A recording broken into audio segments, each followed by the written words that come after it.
All right, guys, can you all hear me? Are you guys able to hear me loud and clear? How you all doing? How's everyone doing? It is Sunday, 11 a.m. here in Texas. I want to see if you guys can hear me loud and clear. Hopefully, you can see me. Please comment. Let me know before I start talking. This is going to be a very good video. It's going to be an interesting video here about Axpona and things that I haven't shared, things that happen behind the scenes. I just want to make sure you understand that I'm not going to give out names. I'm not going to put anybody on blast, but I will talk about things that came to my attention that I think some of you might find very interesting. For now, I want you all to hit that like button before I get started. I need to get more people here before I start talking. So right now, all of you watching, hit the like button. I need a bigger crowd for me to start talking. Okay. It's too little of a crowd right now at the moment. So hit that like button so we can get started. Let me see. Making sure that everything is working as it should. Yep, its visibility is public. So you guys should be right now 15 of you. All right. First and foremost, I want to thank all of you for coming up to me at the show and, you know, talking to me, shaking my hand, obviously giving me kudos for the work I put in, for the two listening rooms that I'm building, for all the work and dedication that you guys see day in, day out here on my channel. It's not easy to do what I do. As you know, I am building two incredible state-of-the-art sound rooms that will soon be opening. And you guys are going to be along for the ride, okay? Right now, those rooms are waiting to get basically product unboxed, taken out of their respective boxes and crates and put on shelves and racks and all of that. That's where we are right now. The only thing I'm missing at the moment is to basically order. I need to order both of these sectional rugs, which I will do once everything is laid out, once the chairs are in place, once everything's in place, and I'll take measurements of both rooms to figure out what makes sense for the rooms as far as the size of the rug. Okay. But anyway, Axpona 2026 has been one of the best Axponas I have ever had the pleasure of attending. I dare to say it might be the best ever Axpona. Over 12,000 people attended the show. Many of you watching me are always hesitant about attending shows. You don't know what it's going to be like. You're not sure. I'm going to tell you right now, okay? If you want to attend a show in the US, you owe it to yourself to go to Axpona. I'm telling you right this second, you will never see so many brands under one roof the way you see them at Axpona. So many audiophiles, good food, good restaurants, good people, great rooms. As a matter of fact, I don't remember a bad sounding room at all. I don't have any sort of recollection about a room sounding like crap at this show. And that is a testament to the work and dedication that all of these exhibitors did this past weekend. So I want to thank all the exhibitors. I also want to thank the show organizer. Okay. You did a fantastic job. You absolutely outdid yourself. I see the show just getting better and better and better. And I see the gap being rather large between Axpona and the rest of the shows in the United States. It's a big gap. I see you in first, second, third, and fourth place. Everybody else is trying to figure out how to get to fifth. So the gap between Axpona and other shows is rather large. I think the rest of the exhibitors, the rest of the show organizers, whether it is Tampa, whether it is Capital Audio Fest, Southwest Show, or the California shows, would agree with me. Huge gap between Axpona and the rest of the shows in the US. Not even close. There's nothing even remotely close to Axpona. Not even close. I think if we're going to keep it real here, and we have to keep it real, there is a massive gap between Axpona and the rest of the shows that we see in the United States of America. You would have to go overseas to see something at the level of Axpona. You would have to go to Munich, which no longer exists. or you would have to go to the new Vienna show, which, by the way, I am not going to go because, to be frank with you, I got to get these rooms finalized. I'm tired of waiting. I'm tired of like coordinating things. I just finally want to push play on that tablet and listen to some music. So I am going to skip Vienna. But if all goes well, I plan to be there in 2027. So I'm excited to see some footage of Vienna, some videos of Vienna, to see what the whole event was about. But anyway, guys, the purpose of this video is to talk to you about some behind the scenes behavior that happened, some things that I saw, um, backstories, hallway talk, things that came to my attention that I'm going to share with you. I'm going to share with you guys, but I'm not going to give out names. I'm not going to put anybody on blast. I just want to give you some information that you might use, or you might use it to look at yourself in the mirror, okay, to understand what is happening. Okay, so I remember I went to see the avant-garde room, and I was sitting there listening to the speakers. So, as you know, typical protocol is you grab the phone, you put the microphone, and you record a couple of clips to put them out as short videos or a short 4 5 minute long video. So, when I'm sitting on the sweet spot, okay, and I have a microphone and I'm doing this, okay, it should be common sense that I'm recording. So I can't talk to you when you're talking to me and I have a phone in my hand recording. Because if I talk, you hear our conversation on the recording, and I don't want to do that, right? So, two guys, older, maybe in their 60s, I dare to say, sit next to me as I'm recording, and they started talking to me. I did not acknowledge them, to kind of prove a point, to kind of let them know, hey, I'm recording at the moment. I can't really talk to you, right? I didn't say anything to them. I just kept recording, and they were being pretty loud. Again, these are two men probably in their early 60s. They have what appears to be whiskey in their hand, in a glass. They're drinking it. The glass is almost empty, but they're being pretty loud. You can definitely see the effects of alcohol, right? They're pretty. Uh, I wouldn't say wasted, but they're getting close to being wasted, right? So they're loud, they're laughing, they're being loud amongst themselves. Two of them looks like they're friends. So I finish recording, and I exit the room, make my way to another room that will go nameless. So I go to another room to do the same thing. I walk up in there. I see a bunch of people sitting down. Everyone is listening to the speakers, the room, and I'm waiting for my turn until that sweet spot opens up. Once that chair opens up, I'm typically escorted by the people that are running the show, that are running those rooms, to sit in the middle chair, the sweet spot, so that I can do my thing. They know I'm coming in to do my thing, and to make content. So they all appreciate that. A lot of the room exhibitors, these exhibitors appreciate me filming their rooms, right? Because it's free marketing for them and their brands. So I sit down in the middle again. Again, I'm listening to the first track. I'm listening to the second track.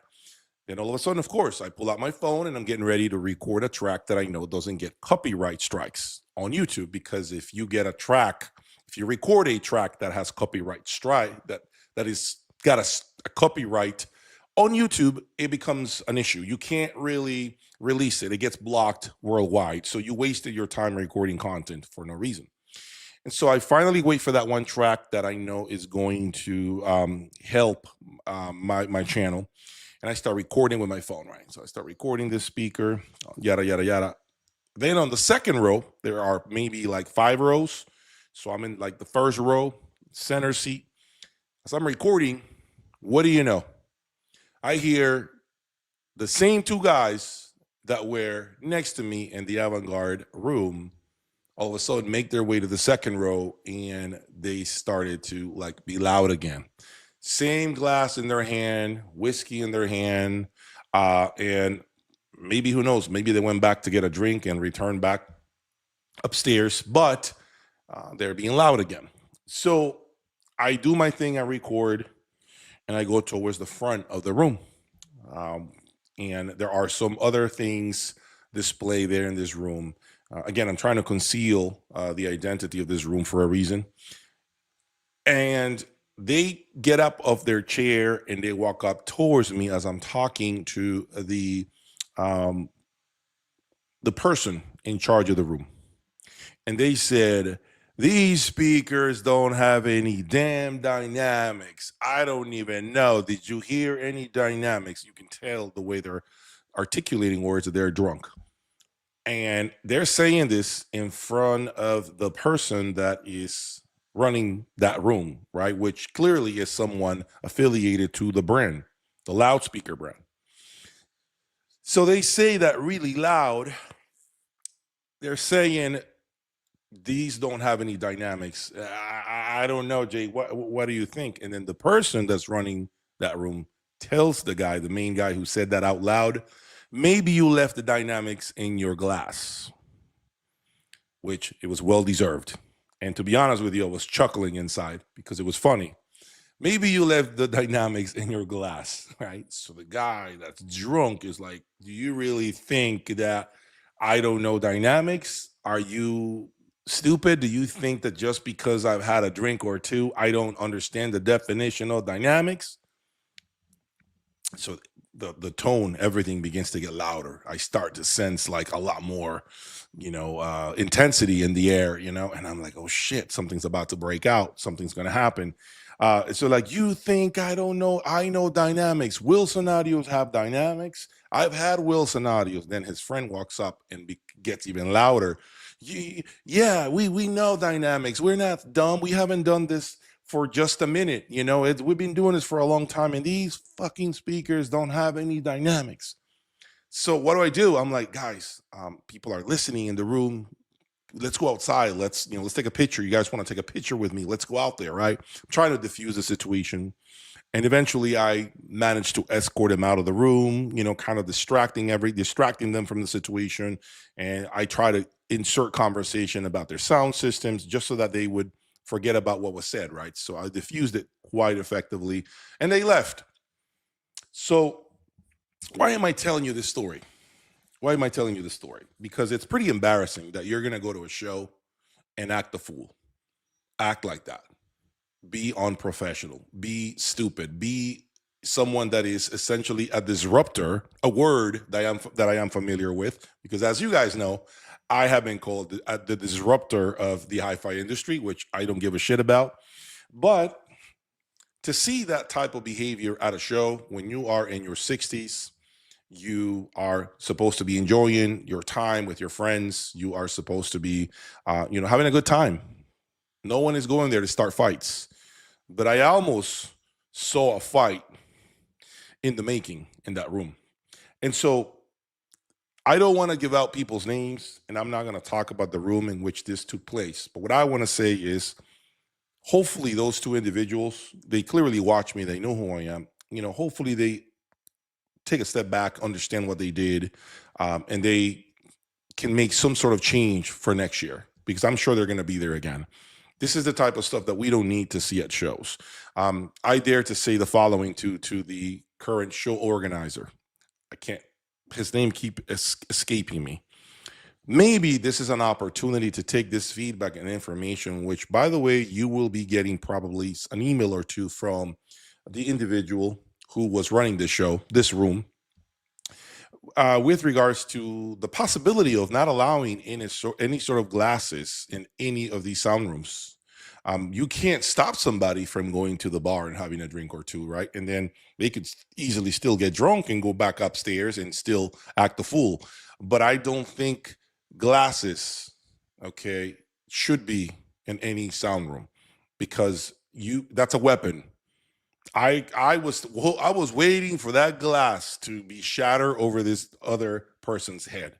I mean, it could have gotten that stupid.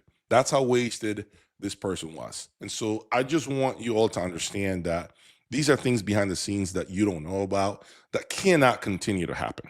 This is the type of shit that we need to. I've only seen it this one time. It needs to stop right away. This cannot copy and paste next year because it's going to escalate and it's going to get stupider. I think that the show organizers need to definitely hear me out and maybe use this information to figure out where this took place. But something needs to be done about people that are walking around with drinks in their hand acting stupid. I think that there is a lot of security guard, which I hate to be very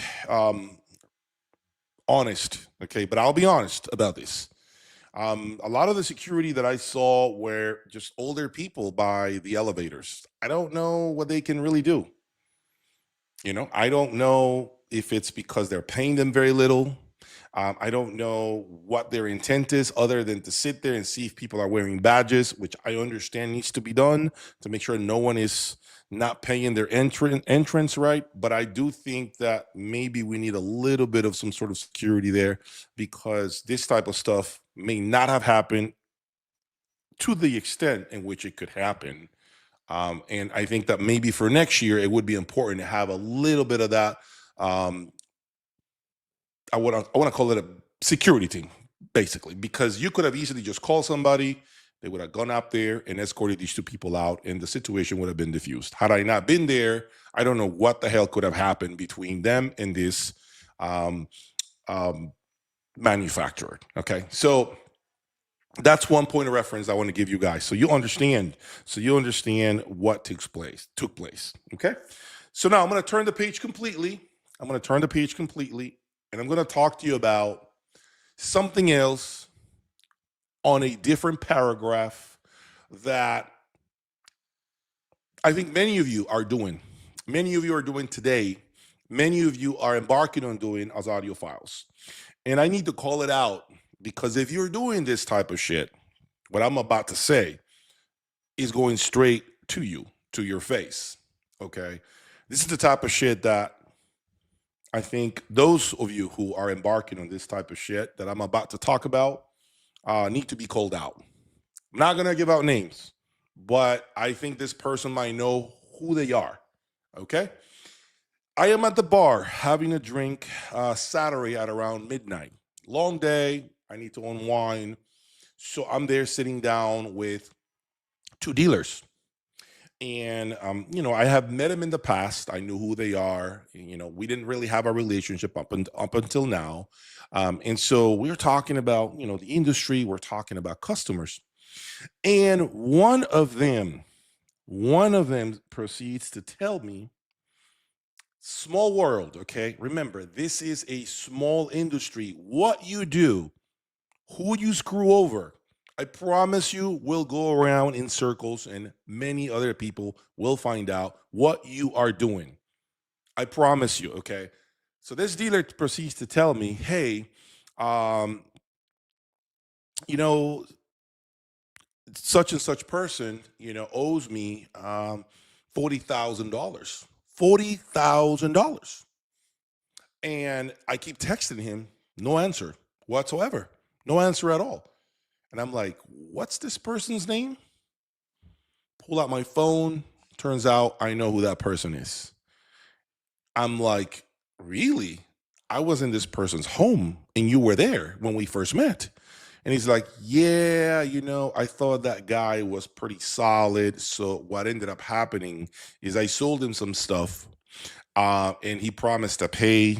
And it's been at least 10 months since I've seen any money. And I'm like, I don't believe this. So the dealer proceeds to take his phone out. Remember, he had receipts, and he shows me the phone and he tells me, here it is. Look at the text messages.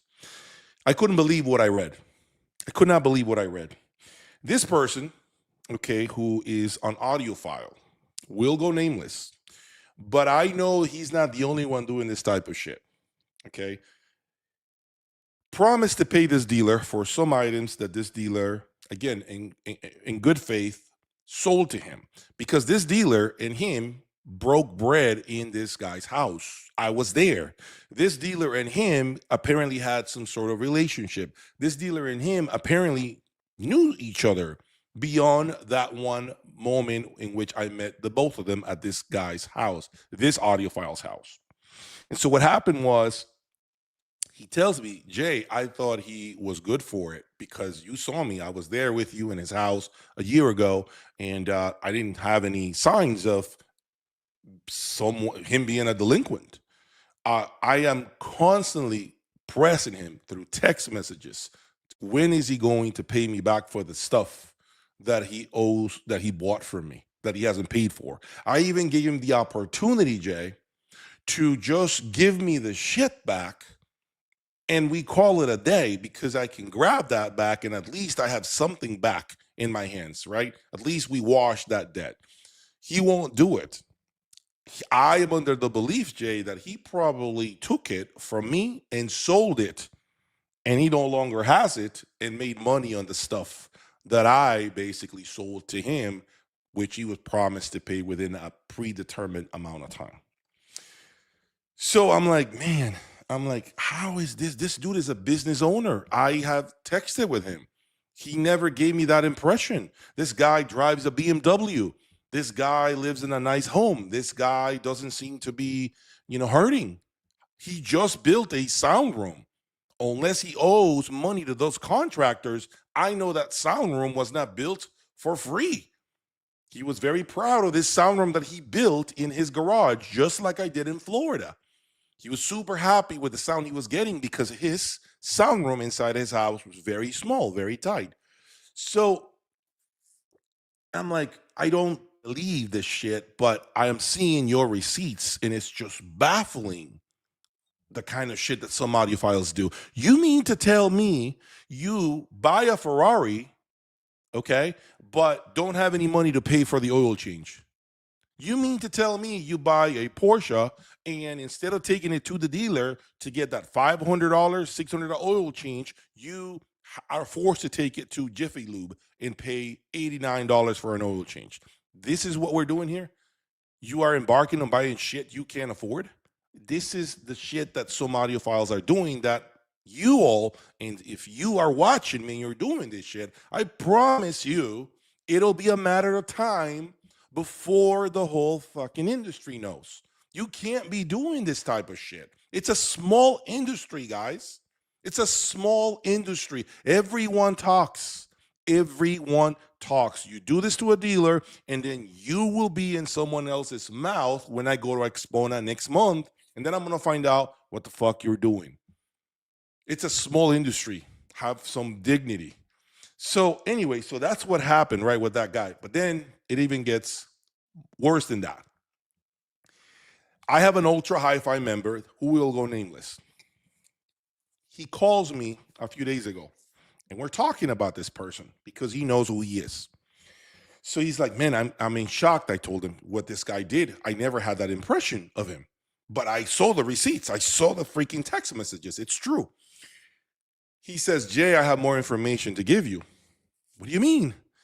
Turns out this person also, I found out, owes money to someone with the name Rusty. Rusty has a logistic company. He is one great person. I have done business. He owns like a trucking company, and you can transport hi-fi goods all across the US. As a matter of fact, I think he's one of the guys that they use at Axpona to get everything into the trucks and then ship back to the stores and wherever these items are going to go back to. It turns out he owes this person, Rusty, $10,000 for shipping charges that he never paid for. So $50,000. This person owes $50,000. And you know what that means. If there's two that he owes money to, there's probably 3, 4, 5, and many more that we don't know about.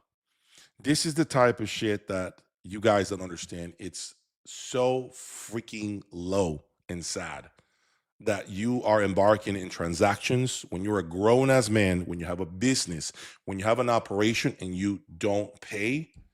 It's really sad. And I'm talking about this because I saw proof of this shit, of what I'm telling you.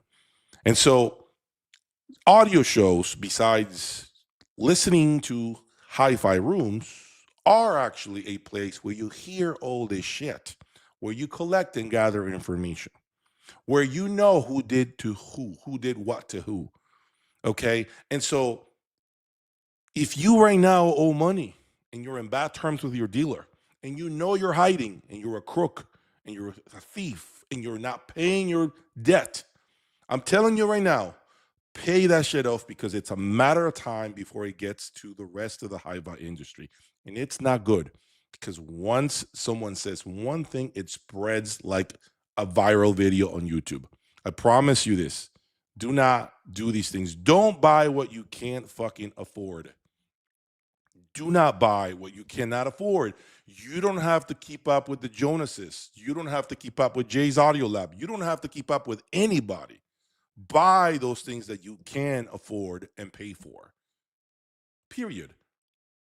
I don't have a Ferrari. Why? Because I can't afford the maintenance and all the shit they charge you. I can't afford the tires. I can't afford all this other shit that comes with it. That's why I don't have a Ferrari.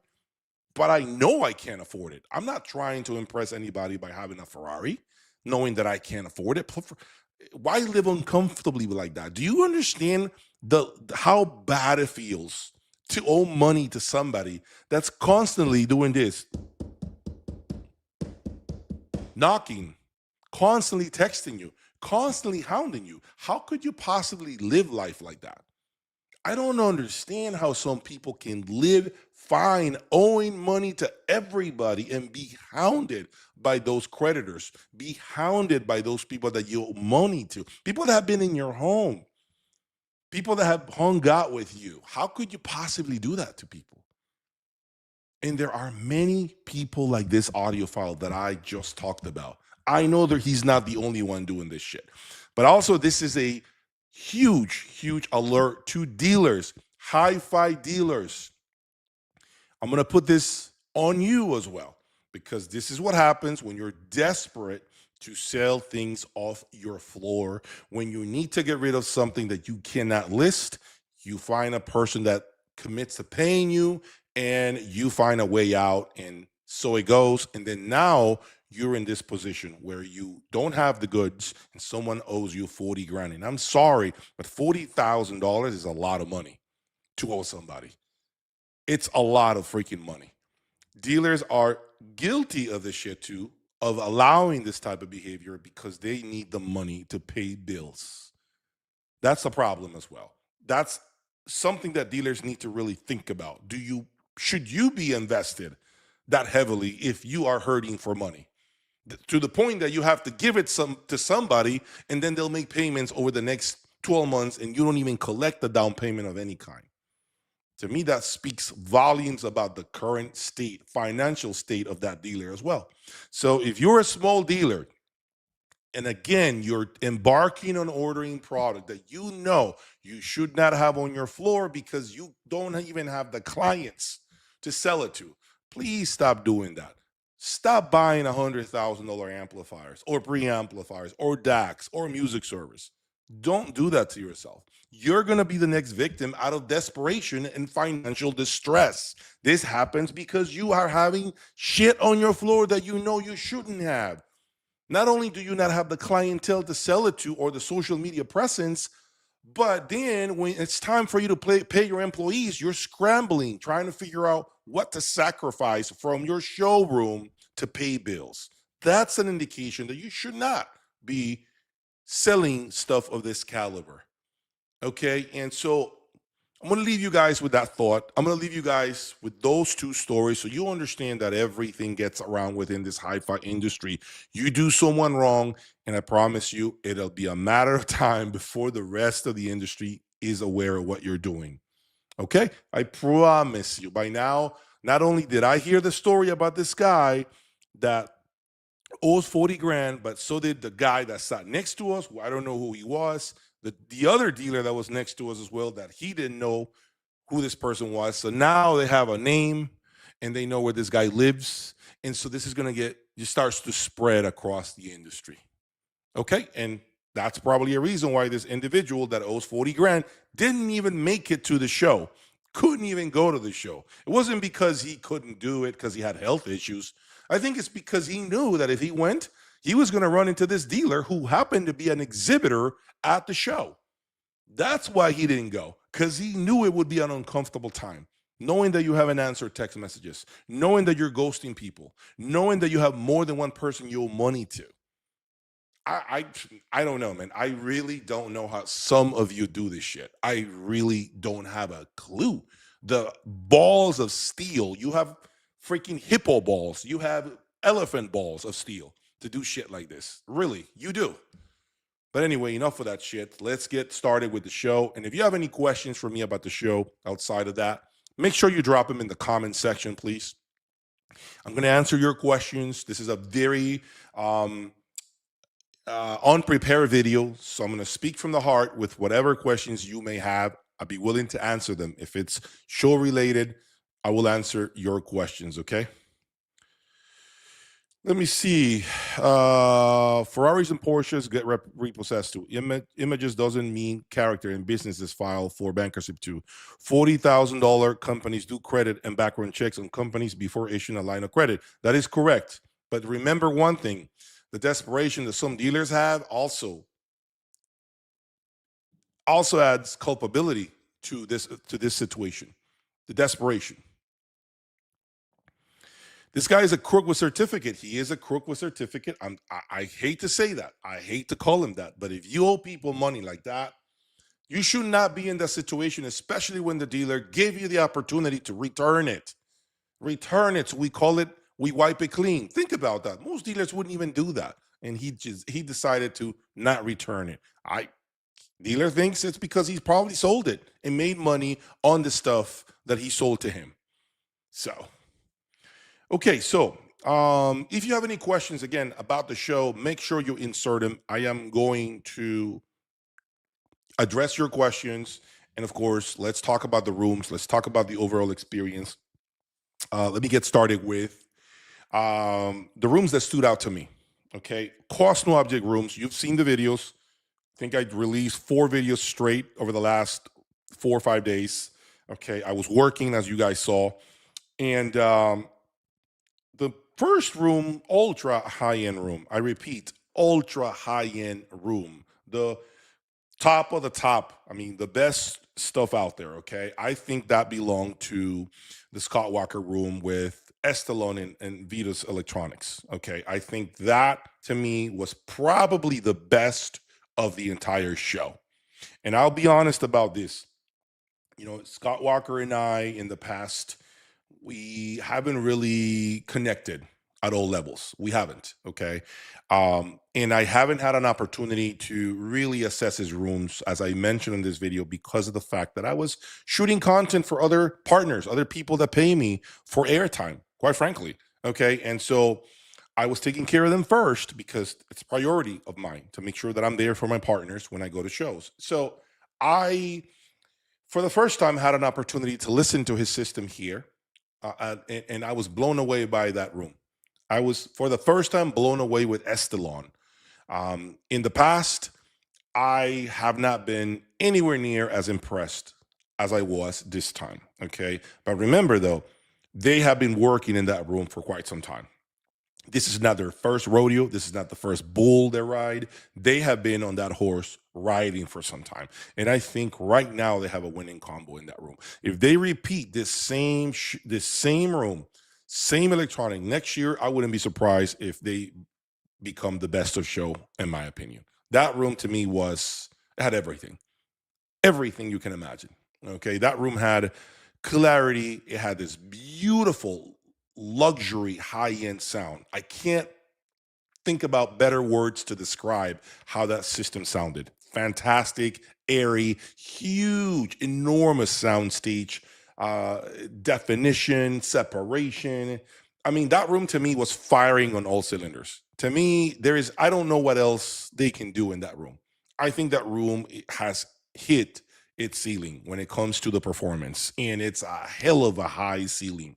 It really is, okay? So standout for me and best room at the show, I have to give it to Scott Walker and the Estalon V2s. I will say, I know they work their asses off setting up those Estalons, okay? I know those Estalons are not easy to set up, okay? And I got to keep it real. They're not easy speakers to set up. If you buy Estalons from a dealer, you need to make sure that dealer sets them up. I'm telling you right now, that speaker is not an easy speaker to set up. So if you're considering Estalon in the secondhand market, you better know who the hell is coming to set them up. If you think you're qualified to set up Estelon speakers and you've never even seen the brand, I'm telling you right now, you're in for a world of hurting. You need to make sure you have a qualified setup guy or the dealer, or pay a dealer that sells the brand, or buy it directly from that dealer. It is huge. It is super important that you buy Estelon from a qualified dealer. It is not an easy speaker to set up. I'm warning you right now. And I think these guys, Scott Walker, know what they're doing with Estelon. Okay, so make sure that when you listen to that system, and if you get out to the Dallas show, or if you get out to any other show where Estelon and Vitus is being displayed, have a conversation with them. Talk to them about the setup. Okay, it's very nuanced. Okay, I know this for a fact. Trust me, I can't give out more information. All I can say is a very nuanced process to set up Estelon speakers. And that could be because of that driver configuration at the bottom that is firing like at a 45-degree angle. That to me is one of the trickiest parts about that speaker. It's to get the bass right. I think that's the biggest thing. It's got nothing to do with the top end. It's more about the bass within the room. That to me is how that speaker pressurizes the room. I think it's what needs to be really, really finely tuned. All right, let's see. Our Axpona rooms. How about the Axis room with Rock Polaris speaker? It was often mentioned, but apparently you did not appreciate it. I did not go hear anything that had to do with solution. I did not go hear anything that had to do with Access audio. I did not go hear anything, any lines that they carry. Okay. And I did that on purpose. I simply don't feel I have any sort of reason to do that. Because my business and theirs are unfortunately not aligned. Period. Unfortunately not aligned. And you're not going to see any solution in my on my channel. You won't. You're not going to see it. You're hearing it first. Okay. You're not going to see any solution electronics on my channel. Perhaps the ones that I have for sale, if you have any interest, you can check out my website, jaysaudiolab.com. It's got nothing to do with the product. I repeat, solution is amazing, incredible sound. I know for a fact that everything they build firsthand is flagship stuff. It's really some of the best electronics that money can buy. Okay. I will never take that away from the brand, ever, ever. I'm going to keep it real. Tremendous product. Tremendous product.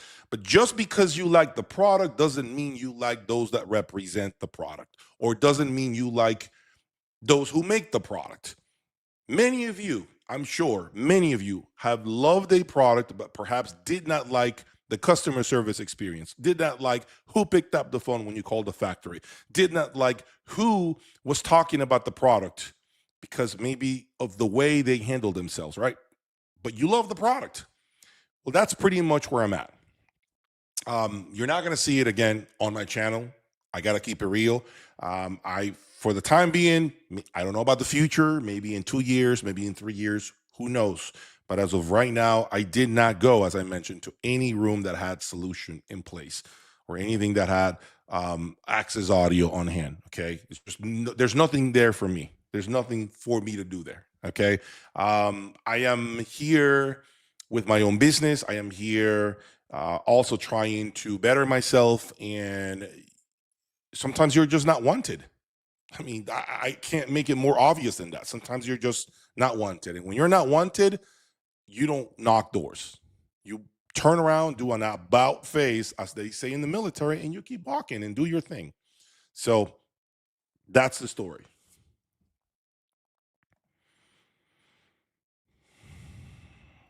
Yes, the Estelin room was flawless. I thought so. Yes.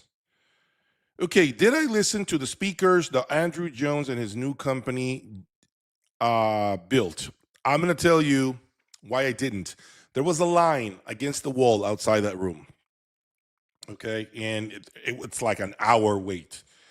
I'm not going to stand outside and wait for an hour, okay, to listen to those speakers. Okay, I have a lot to do. I don't have the time or patience to sit up against the wall to listen to a speaker. Okay, it did have a lot of hype. This new Andrew Jones speaker, it did. A lot of people were, excited to hear it. I heard mixed opinions, which, to be frank with you, They're not qualified because ultimately I need to hear them in my own space. And I'm making a commitment to you guys. Before the end of the year, you will have a review from me about those speakers. I will bring him, I will buy him, I will have him in my sound rooms, and I will review that speaker. Okay, with crazy electronics. Yes, no, I'm not gonna put a $10,000 Macintosh integrated, $5,000 amplifier. I'm gonna put an all out AK-47 assault on the speakers, and I'm gonna give you my honest view. Now, some of you may disagree and say, why are you gonna connect $300,000 monoblocks on a $10,000, $15,000 pair of speakers? That's what I do. I want to see how far it can actually push the envelope. I want to see how far I can get with them. So I figure, why am I going to make a line for an hour when I know I'm going to buy the speakers? I'm going to buy them and display them, and I'm going to talk about them, just like I did with the Source Point 10. Remember that review? I'm going to do the same thing with these. It's a matter of time before I buy them, okay? And then we're going to talk about them. I'm going to do a full-blown review, my opinion. So that's why I didn't listen. I heard they were bright. Some of the feedback I got, they're kind of bright. They're this, they're that. Again, take it with a grain of salt. It doesn't mean shit if it was bright or not bright. You need to hear them. You need to get out and listen to them. If you're interested in the speaker, it is your job to get out. I do like one thing about Andrew Jones, and that comes in the form of a CR1TX loudspeaker. I will always remember that speaker. I no longer have it, but I got to keep it real. It's probably the best stand mount speaker I have ever heard in my room, by miles. Far, far superior to anything I've heard. I mean, it's not even close. I don't even remember, okay, the other stand mount speakers that I own after that speaker came through my lab in Florida. I don't even remember. It wiped my memory clean from any other stand mount speaker I've ever owned. If you are ever in position to buy a secondhand CR1, it could be the MK1, the first generation. You owe it to yourself to buy it. I promise you, it's a hell of a speaker. Now, speaking about stand mount speakers, okay, I'm going to talk about a stand mount speaker, bookshelf speaker, whatever you want to call it. And you're going to hear me right now if you're watching and you don't have super deep pockets, because some of this stuff is very expensive. We know that. But if you have $24,000 right now, if you have 24 grand and you don't have a ton of shelves or space, or you just simply cannot do a full-blown system with 5 chassis in the middle, right? But you want quality sound, you have to consider the Dynaudio 20A active speakers. I was blown away by that speaker. I'm telling you, I don't have a relationship with Dynaudio. They don't send me anything for free. They don't even text me. They don't even email me. I got to say that. But I got to keep it 100%. The 20A active Dynaudio speaker, damn it, I almost cut a check on the spot and brought him home. That's how impressive that speaker was. I was blown away by the Dynaudio 20A, period. As a matter of fact, when I do open doors and I have the private apartment that's going to be next to the listening rooms, I plan to buy that 28 Dynaudio and put it inside that apartment. Right in the middle, I'll have a plasma or whatever, an OLED TV hanging on the wall, and buy like an affordable streamer in the middle with a volume control, maybe like a Lumen X1, something that can feed power to those speakers, just volume, and call it a day. That Dynaudio 20A has my name on it, and I promise you, I'm going to buy it. It is a fantastic speaker. Nothing made more of an impression for the money to me than that Dynaudio 20A. Fantastic speaker, incredible bass. I mean, the bass in that room, it was just surreal. I could not believe how tight it sounded, how loud and clean and clear, with no fatigue of any kind. Zero fatigue. If I'm looking for a speaker, I repeat, that is simple, that doesn't need $300,000 worth of electronics to sound good, I'm telling you right now, the 20A is your speaker. No, I don't get sponsored by Dine Audio. They're not hiring me to make a video. They're not calling me tomorrow. They're not. I'm not making a dime by telling you this shit. It's a hell of a speaker for 22 to 24. Active speaker. I repeat, if you're looking for a simple solution, you have a complex room, you don't have a large room, you only have money, maybe 30 grand total, buy that speaker and buy yourself a nice quality streamer and a couple of cables, and you call it a day. I promise you, you will remember my words, okay? Next, out of the rooms in which you got to compare digital versus analog, which digital, if any, sounded better than analog? To be frank with you, um, I don't think any room that had digital sounded better than the analog that I saw there. The best analog out of Axpona, the best turntables, in my opinion, sounded better than the best digital at that show. Period. Period. Anyone who tells you different is a damn liar. I repeat, anyone who tells you different is lying through their teeth and they're spitting in your face doing so. There was nothing better there as far as sources than the turntables we saw. Nothing. As a matter of fact, I even made a video telling the exhibitors for next year they should consider a turntable in their rooms. Some rooms are too small to accommodate for a turntable, so I understand they can. They have space constraints. But if they have the space to put a quality turntable, remember, these exhibitors have connections. They're connected with manufacturers. They get all these turntables for a good price. Sometimes they don't even pay for it because they exhibit with that particular turntable brand, so it doesn't cost them a thing. And so they're able to put a source there for next to nothing, basically, no cost, no money out of their pockets. And Acora Acoustics with VAC and SAT, to me, was one of the standout rooms. That SAT turntable, I had never heard it in my life. I was blown away by that turntable. That was impressive. And I did not hear any digital that sounded remotely close to the analog that we saw there. That and also that reel to reel that the Estelon V2's room had, fantastic as well. The analog continues, in my opinion, to distance itself from digital. Now, I'm a digital guy. I will say that. Okay, I love streaming. I'm not going to take that away from streaming. The how easy it is to play music, how simple it is. It's just sometimes better than just having to clean records and listen to vinyl. But I'm going to tell you, don't get it twisted. The turntables stole the show at Axpona. Okay, the best turntables, the best sources there blew away anything digital that I heard there. I promise you that. I am still in. It makes me want to buy a turntable again. If I'm being honest, I want to buy a turntable all of a sudden because of what I heard there. It's fantastic, but I just don't have the time for the cleaning and the tinkering and the azimuth and the setup and retuning and recalibrating. Man, I don't have time for that shit. I got shit to do. I got you all to keep entertained.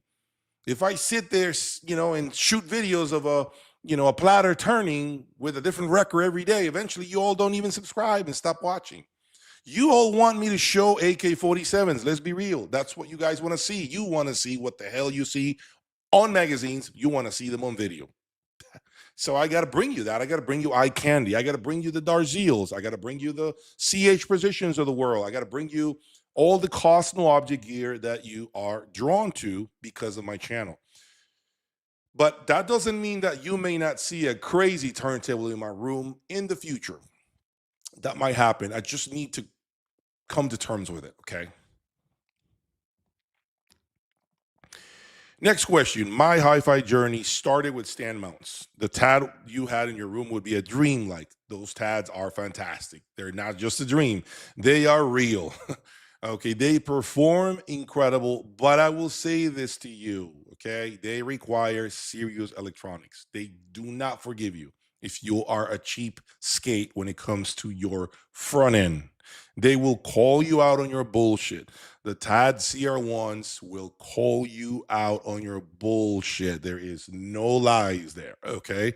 So if you are thinking that you're going to beat around the bush with the TADs, and you're going to go cheap and not really do the best you can to make them succeed, they will punish you every day. What did you think of the NBL room, and did you get a chance to meet the new owners? I did, and the new owners were top professionals and very dedicated to the future. NBL is in good hands. I heard the room. It was good, but it was more of the same.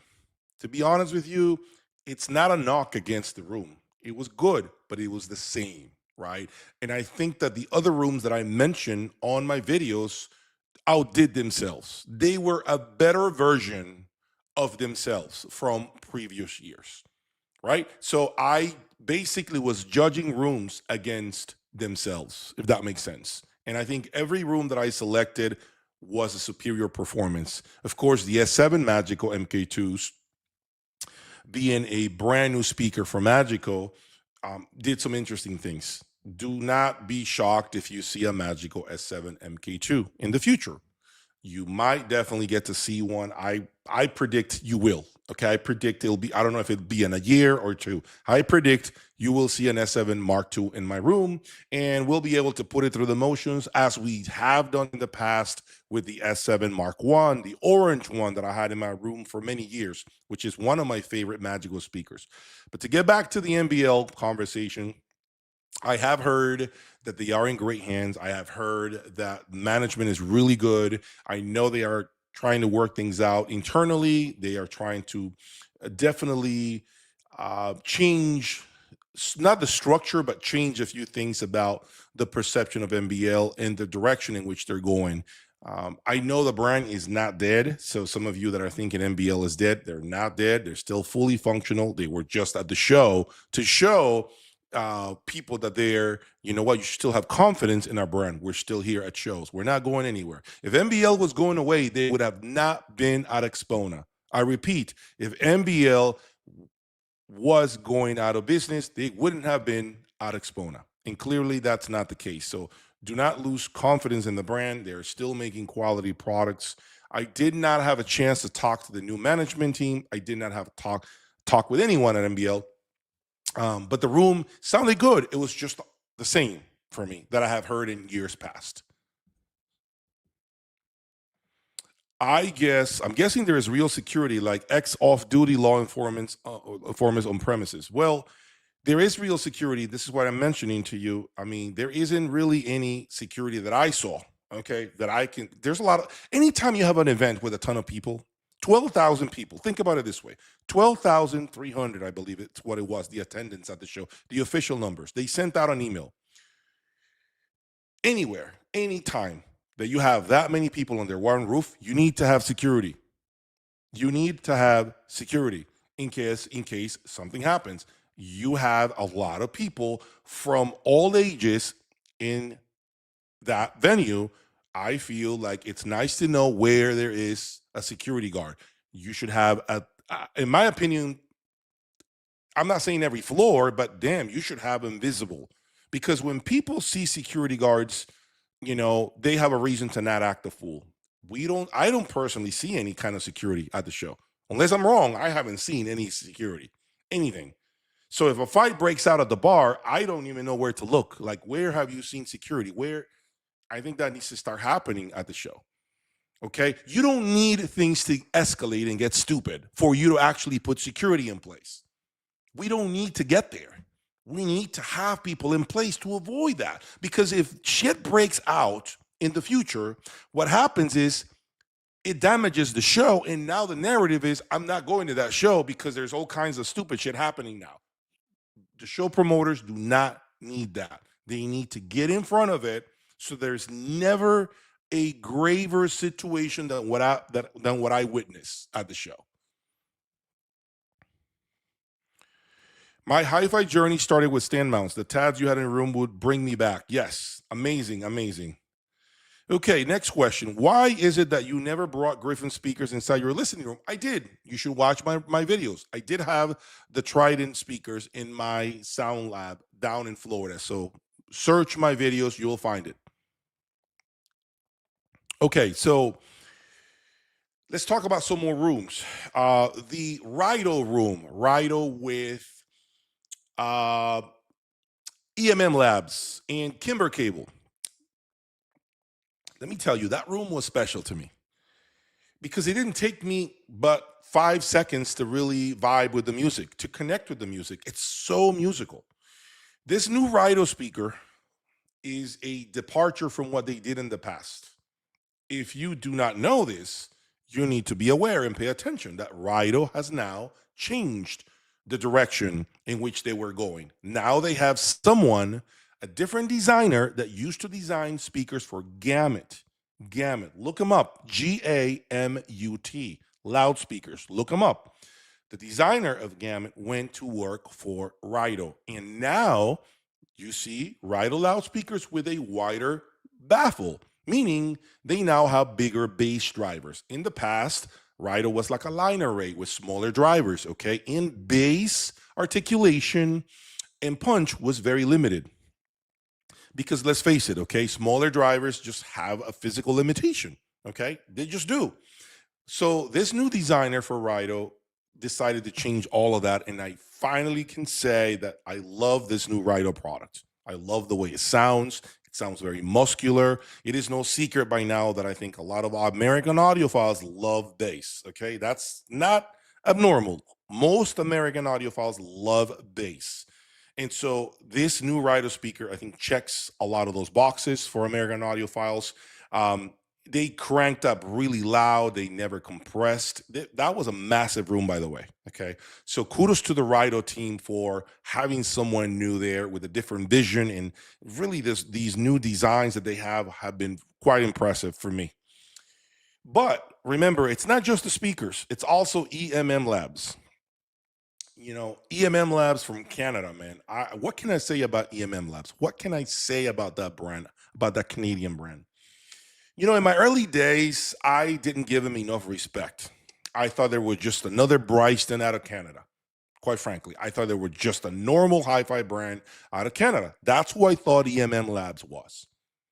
But over the last few years, man, I have seen them really make more and more quality products, much more presence.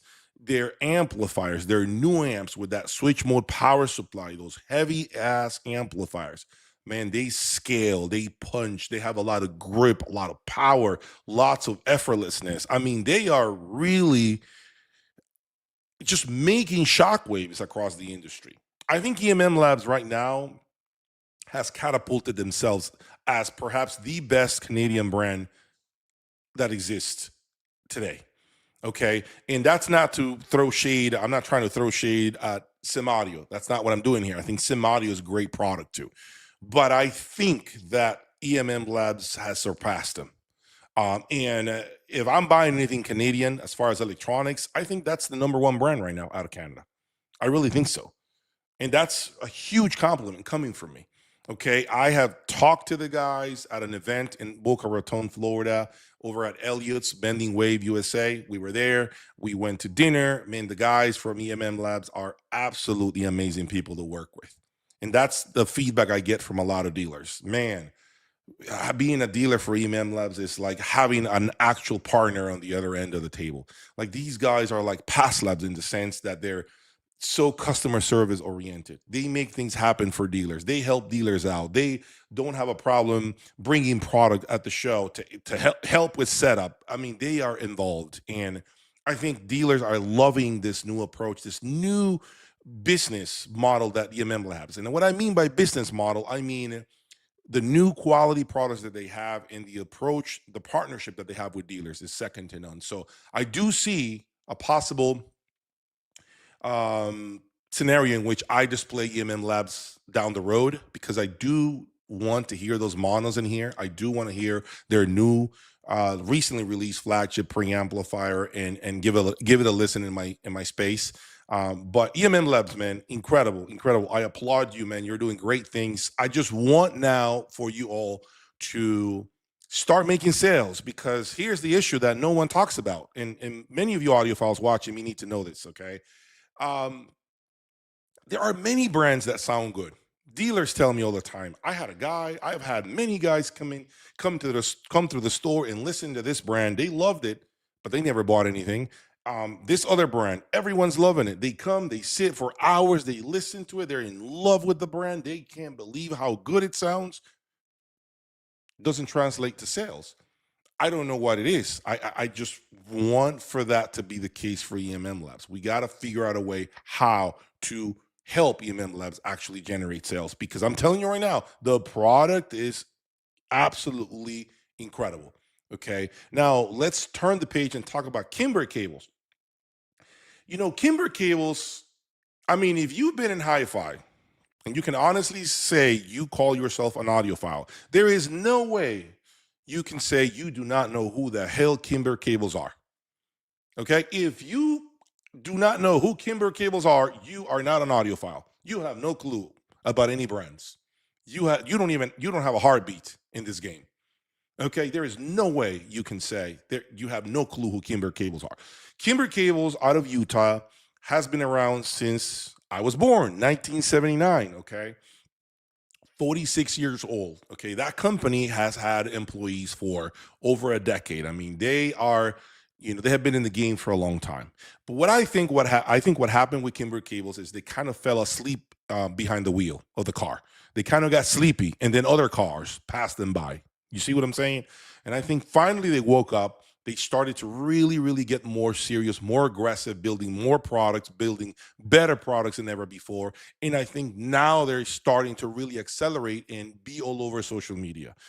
They're now partnering with a lot of different rooms, which I think is exceptional on their part to do. I think they should have 5 rooms at the show with Kimber cables so that people can see how good their cables are and how flexible they are in terms of the electronics that you can pair them up with. I think it's important that Kimber Cable, attempts to be at shows in multiple rooms, not just one room. Just be out there, offer your cables to different rooms, use Kimber cables throughout the shows. I think this is good for the brand, because when people listen to brand X, Y, or Z and they realize it's Kimber, they're going to call you. They're going to want to buy those cables because they know the cables deliver.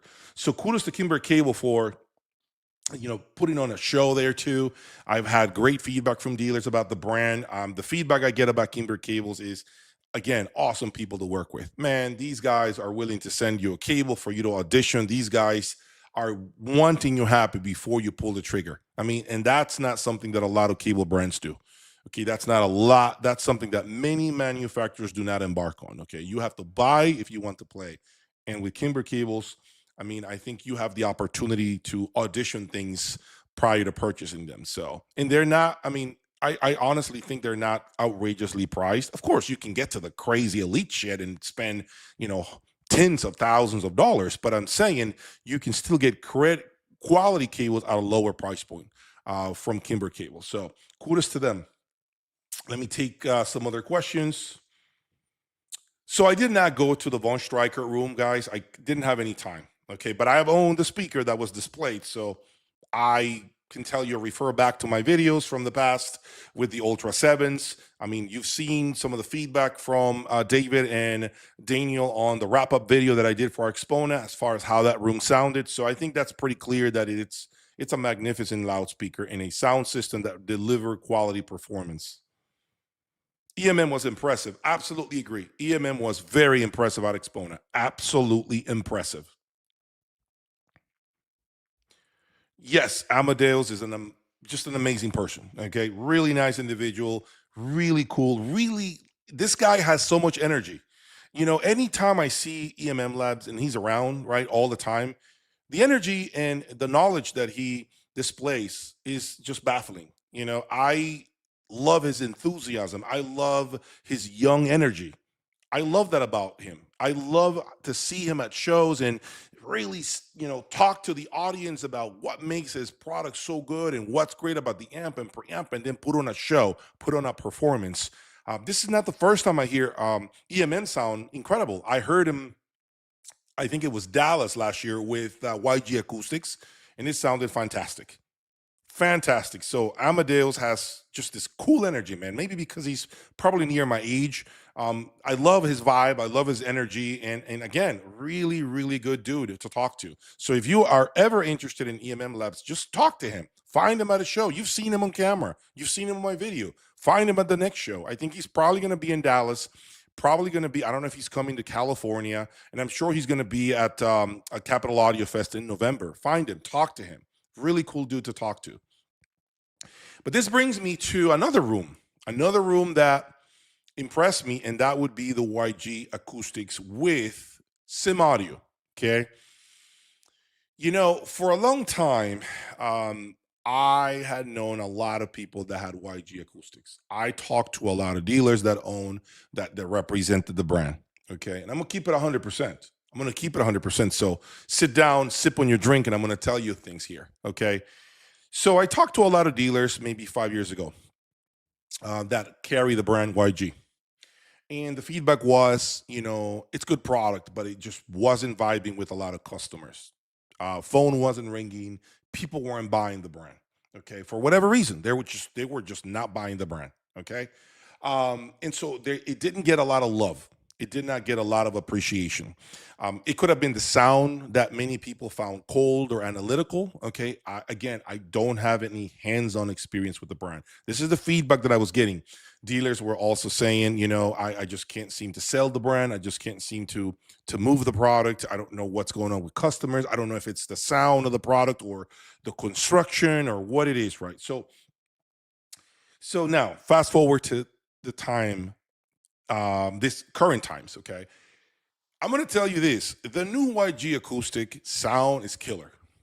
I don't know what the hell they did. I'm not an engineer. I'm not a loudspeaker designer, but I'm going to tell you what they are doing now is a complete departure from what they did in the past.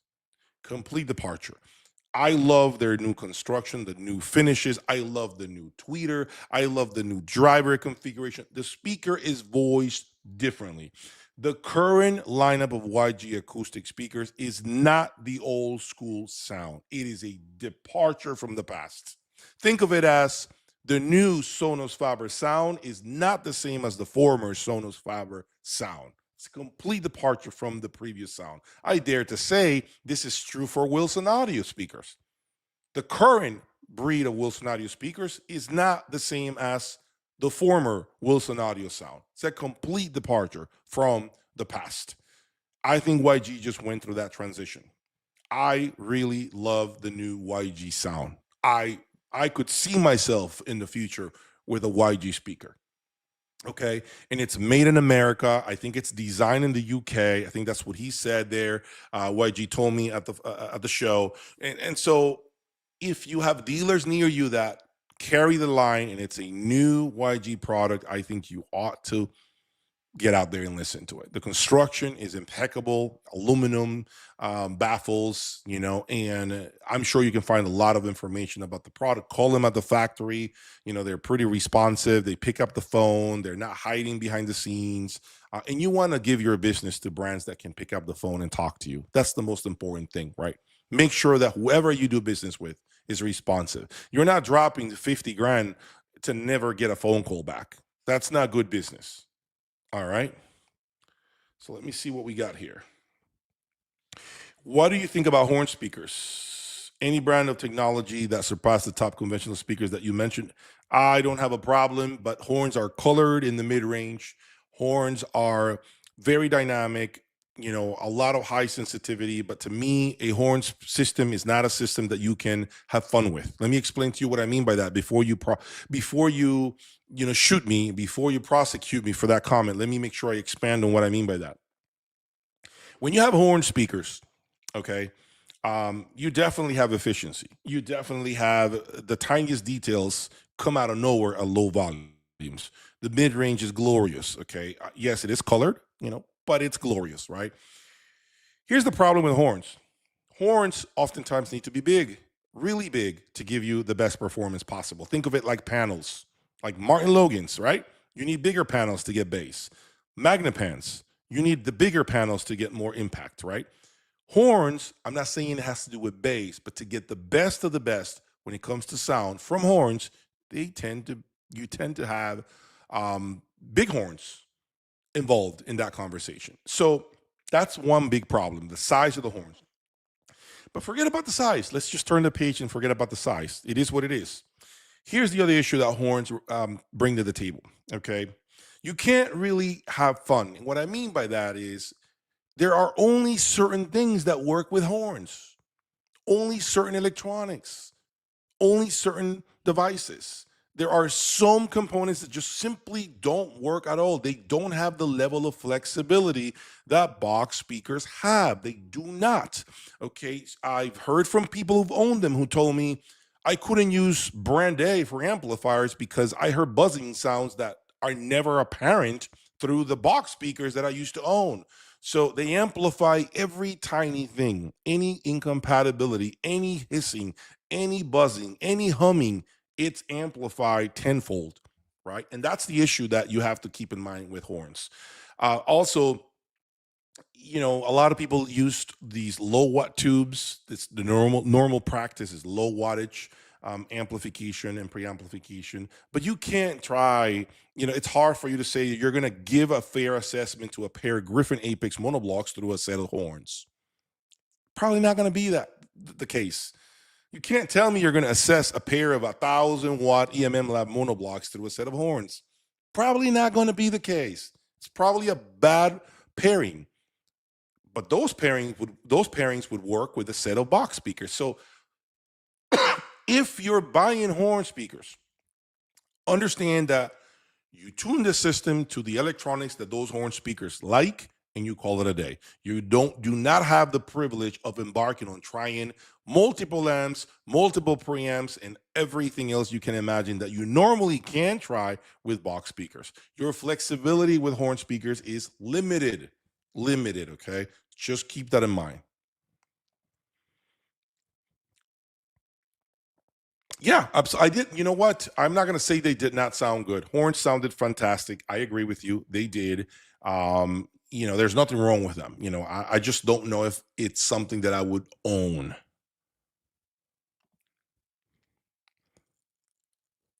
Great. I'm glad you like your Kimber cables. Great American brand, man. Great brand, Kimber cables. This audio channel should be number one on YouTube, honestly. You know how you can do that right now, guys? Two ways. One, hit the like button right now. Hit that subscribe button right now. Right now. Do me that favor. I'm giving you feedback that you probably will not get from any other YouTube channel. And I'm dissecting the rooms that stood out to me. And I'm giving you feedback about the brands. Raw, true, honest opinion about the brands. So the least you can do is hit that like button. It doesn't cost you a thing. It's free. Hit the like button, subscribe, okay, so that I feel motivated to keep giving you this type of conversation, all this feedback.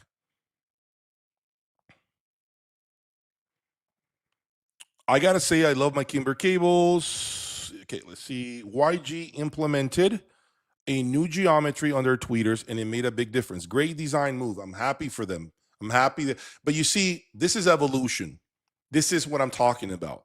Okay, they detected whatever the issue was, they made adjustments, they made changes for the better, and the speaker right now is better. I heard him at the store here in Houston, 3MA, with Boulder. It sounded fantastic. I've heard him with EMM Labs, fantastic pairing. I heard him with Samadio, fantastic pairing. They're sounding really good now. Okay, so if you have had reservations about YG in the past, this new breed, in my opinion, is a complete departure from years prior.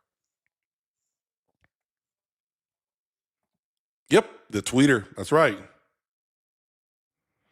Is there any chance that we might see a Griffin Coda speakers in your lab in the future? I'm not going to say it's impossible. Right now, it is because I have some serious speakers that are going to be showcased in my rooms. But you never know what the future holds, right? I do have the space for the Kodos. I do have the space. I will say that. But it is a huge investment. You got to remember that it's a huge investment, and and the setup and all of that. And that's a speaker that you place there for at least a year, because the work is so involved that you don't want to move out of that in 2-3 months. So you never know what the future holds with me. Look, it's hard to say that a specific DAC impressed. Okay. It's very hard because, as I mentioned to you guys in the past, the the shows are for you to understand what a system is doing as a whole. It's kind of hard to know what a source is doing.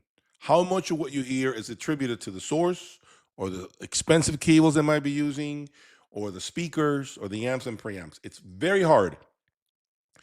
But if I'm going to say digital that impressed me would be probably the Tyco Olympus server and the Cascade. Those are the standouts of the show for digital, in my opinion. Again, one man's point of view. Okay, you may have a different opinion, which is highly respected by me, but I think those two are right now the two digital components that are making the most buzzing sound, the most noise in the hi-fi industry: the Cascade and the Olympus from Tyco. So now let's talk about the other room that impressed me, and that would be the Acora Acoustics room with VAC. What can I say about Acora Acoustics? All right, let me get really comfortable to talk to you about Acora Acoustics. Made in Canada, granite speakers, offering multiple finishes now, different materials, including now a selection of different tweeter designs. One of them being a diamond tweeter. You can order Acora Acoustics with diamond tweeters now. Okay. I believe it's like a $15,000 upcharge. Valerio, who happens to be the owner of Acora Acoustics, and I believe he also owns Audio Research, okay, out of Minnesota, he's been grinding for a long time. I remember when they appeared in the scene, I want to say maybe 7 years ago when I first met them. They were kind of positioned themselves in this market, okay, and they were always working their asses off to put on a good performance. Sometimes they won some, sometimes they lost some, but they grinded. Now, fast forward 7 years later, and they're making some serious good listening rooms, great sound. They have partnered in the past with multiple brands. As of late, it's VAC, and VAC has been fantastic for the brand. Some of you have asked me, why is Valerio displaying with VAC instead of his own second brand, Audio Research? I don't have an answer for that. Maybe I'll interview him at some point. I do know they had a core acoustic speaker upstairs with an Audio Research Reference 20. But I guess what people mean is, why isn't he displaying an Audio Research in the big room with his own loudspeakers, where he displays normally with VAC? That's what I think people want to know. I don't have an answer for that. Maybe Valeria is watching this video and he can shoot me a text message to explain to me the reasoning as to why he doesn't have a big room with Audio Research and Acora Acoustics. But anyway, VAC and Acora Acoustics make really good music together. I love the pairing. I love the sound in every single late night listening session, whether it be Friday night or Saturday night, is packed. Okay, they have incredible vinyl at all times. They're incredible records. Michael Fremer from the Absolute Sound is usually there doing his late night listening session on a Saturday night. Brings cool records. He's a great storyteller. I mean, that's one thing I'm always stunned by, is his ability to tell a story. And obviously the man is nearly 80 years old. He has a lot of great stories to tell. So it's really cool and interesting to learn about, the OGs, right? Learn about his history and records, and why this record was pressed the way it was, or where was it made, or who was the producer, where they made. I mean, I love that, And so anyway, he always has a lot more to add to those great, sublime late night listening sessions in Acora and VAC. But I'll say this to you about Acora.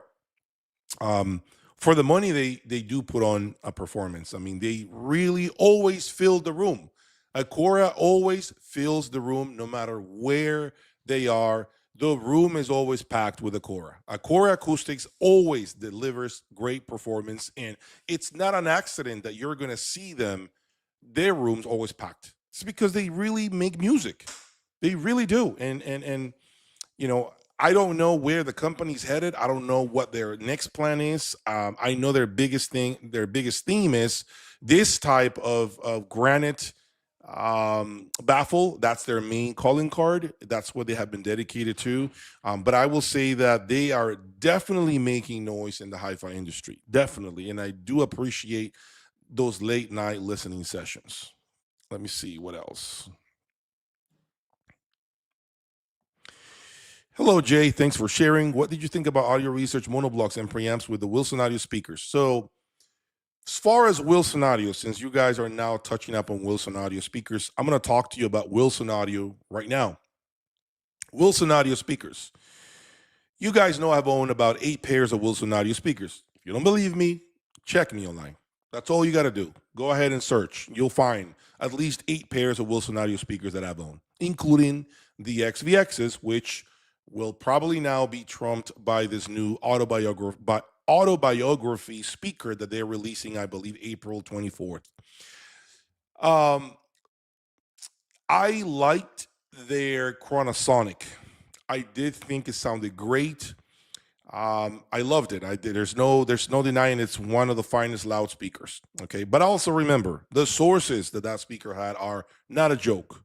They had the Veres DCS. They had some expensive turntable. I can't remember the name of this brand, but it was on my channel. You guys can find it. Find the videos. Um, Sounded fantastic. But the room that really impressed me the most was probably the Sasha V with the Ypsilon speakers and the Strom tank. To me, that's probably the more impressive room. Believe it or not, yes, I found those far more affordable Sasha V's better than the extremely expensive Wilson Audio Chronosonic XVXs. And I'm very familiar with the XVX. I've owned that speaker. Okay, really one of the best speakers I've owned. I'm never gonna say anything different. Quintessence does a fantastic job with Wilson Audio. They really have always great pairing, great sources for them. They always do a good job setting up the speakers. So you're always going to see Wilson Audio because of Quintessence for the most part. Okay. And the sources that they utilize are always some of the best sources. Some of the best sources. So they know how to make good sound. Is it the best of show? Why didn't I choose it as the best of show? There is no real particular reason why I didn't. It's not because they sounded bad. It's not because they sounded awful. They did not do either one of those. They sounded good. But it was very much a repeat formula for me. Very much of the same. Okay. Maybe I'm oversaturated with the same XVXs there. Maybe I'm growing tired of that. Maybe I was more drawn to the newer breed of speakers that we're seeing, like the new Rido speakers, for example.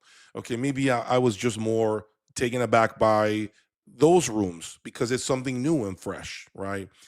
I do expect for the XVX to probably, have a revision at some point. I don't have any confirmation on this. I'm not saying I have inside information about this, but I do expect for the XVXs to probably be on the last, on their way out. Whether it be a year from now, 2 years from now, no one knows. But I don't expect them to be current for much longer period of time. Okay, and so maybe I'm ready to see a new Wilson Audio speaker. I will say that personally, the Alex V to me, um, man, let me think about how I word this without pissing anybody off. Because as of late, it seems like people are very sensitive with things that might be said online. Um, I feel like the Alex V to me, it's like the odd child. I feel like if I had the money to buy an Alex V right now or an Alexia V, my personal opinion is I would go for the Alexia V. Period. I just feel like it's a speaker that's much easier to live with. It's got far better bass on its own than the Alex does, by the way, because I'm a believer. I'm a believer due to being an 8-time Wilson Audio owner. Okay. I'm a believer that the big Wilson Audio speakers need subwoofers, meaning the XVXs, they need those big bass towers in the corner to get the best bass out of them. The Alex, I'm not saying they don't have bass, but when you hear an Alexia V in the same room, you're going to be scratching your head thinking, why does this Alexia put out more bass in the room? And I think it has to do with the port configuration. I think that the bigger Wilsons are trickier to place in a room. That was my experience in Florida with the XVXs and the Alex. That was my personal experience. So I'm not talking out of my ass. That was my experience. Every time I threw an Alexia V or Alexia in general or a Sasha in the room, it always had great bass. When I brought the big boys, I was like, what's going on? Like, what? Move them around. Let's change the port from the front to the back. We messed around with the ports. No, it's not working. It sounds good. It's got bass, but Sasha seems to sound deeper, or the Alexia has deeper bass. Why? So always keep that in mind when you're thinking about Wilson audio speakers. Again, I'm not going to throw any shade on them. I do think that they are one of the most iconic brands that we have here in the USA. Okay. I will never disrespect the brand. They are still one of the leading loudspeaker brands in the entire world. I will always say that. I know they watch me. I know they don't acknowledge me. I know they are probably a little bit on like, Jay, we don't know what you are. Are you a reviewer? What are you, a dealer? We don't know how to categorize you. I understand that's some of the concerns they've had in the past. Okay. Cause I've been told this. Okay. But I'll say this to you. Um, I like the brand. I mean, I've had it for multiple occasions for a reason.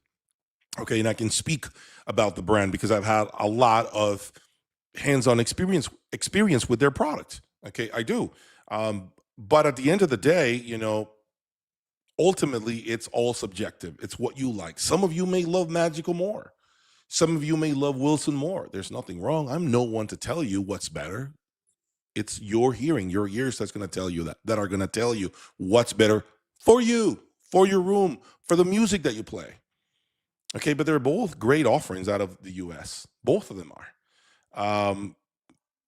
Maybe my thing is, if I am going to understand what's going on with the brand, maybe it's because I haven't seen anything that impressive as of late.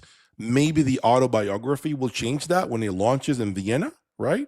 I know that's where they're gonna release it to the audience online, I think, this coming week. But I think Vienna is the first time that the audience will have a chance to see it and maybe even hear it, which is a bold move on their part because shows are not the best place to play expensive speakers. We know people love to attack the rooms, but I'm ready to see something great out of Wilson. I want to see something different. I want to see some flagship shit.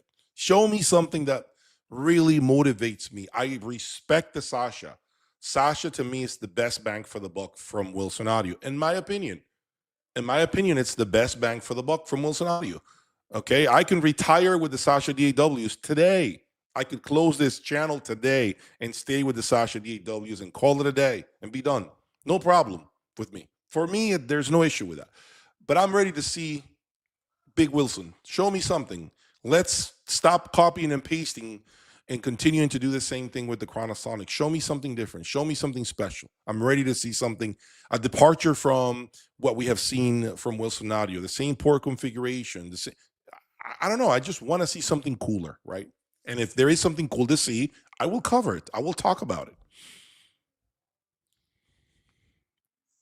Hey Jay, how do you compare the Cascade and the 760? The 760 from Solution Electronics, fantastic DACs. Both of them are fantastic products. Fantastic.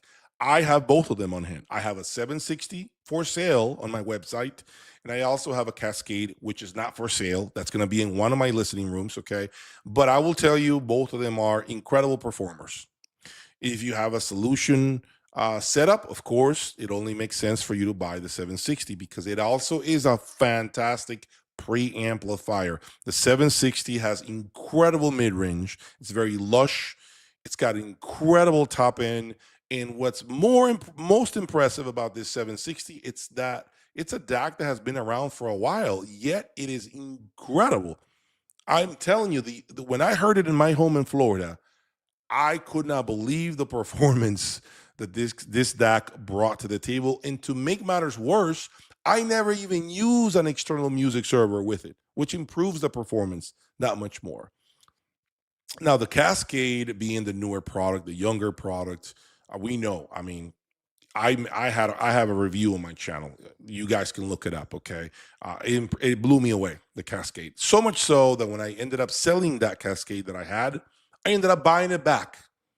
Yep, I bought the Cascade back, and it's going to be in my main room probably.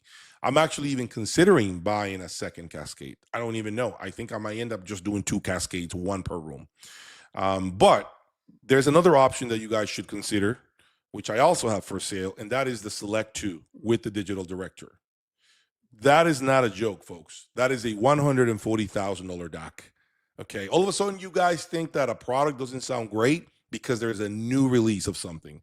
And instead of thinking, shit, now I have the opportunity to buy the one product that I couldn't afford before, but now that it got discontinued, I have an opportunity to bring it home and buy it and enjoy it. And someone else took all the depreciation and lost money. You should always think about it like that with ultra high end products. Just because the new kid on the block release does not make the discontinued product sound like shit. I don't understand why some of you don't understand that. Some of you don't understand. If I were to grab this Select 2 DAC that I have for sale and I inserted it in your system right now, okay, assuming that you're not having a $350,000 Veres or or a Sentinel MSB or something crazy or a full Wadex reference. Talking about those of you that have DACs that are like, let's say, under 100 MSRP. If I brought the Select 2 and I inserted it in your system, I promise you wouldn't let it go. It is that impressive. I don't understand why some of you can't comprehend that just because something got discontinued does not make it sound like shit all of a sudden. It's still a good product. The Select 2 was the main player, the main deck at the last probably 10 years at shows. The Select 2 was the main event of some of the finest hi-fi systems around the globe. Do you guys understand that? Do you guys understand that the MSB Select 2 was the main source of some of the most expensive sound systems at hi-fi shows over the last decade? I don't understand. I don't know how else to say it. Yes, it's a freaking phenomenal DAC. Phenomenal DAC. If you're looking to upgrade your DAC and get blown out, I'm talking your jaw drop on the floor, your eyeballs go to the back of your head. I promise you, you need to really consider the Select 2 with the digital director. Any outstanding German rooms? Honestly, not really, if I'm being honest here. I can't think of an Axpona where VAC didn't sound amazing. I didn't get down this year to Axpona, but before that, I have been attending to Axpona since 2016. Yeah, no, you missed out on the best Axpona ever, ever, period. My experience with Bass, Alex versus Alexia was exactly the same. Scott, you are a confirmation of what I just said. Clearly, you've had Alex and Alexia. So you are reinforcing my point. For whatever reason, the Alex does not have the same bass on its own as the Alexia. It does not. I don't make this shit up. Okay. I don't make this shit up.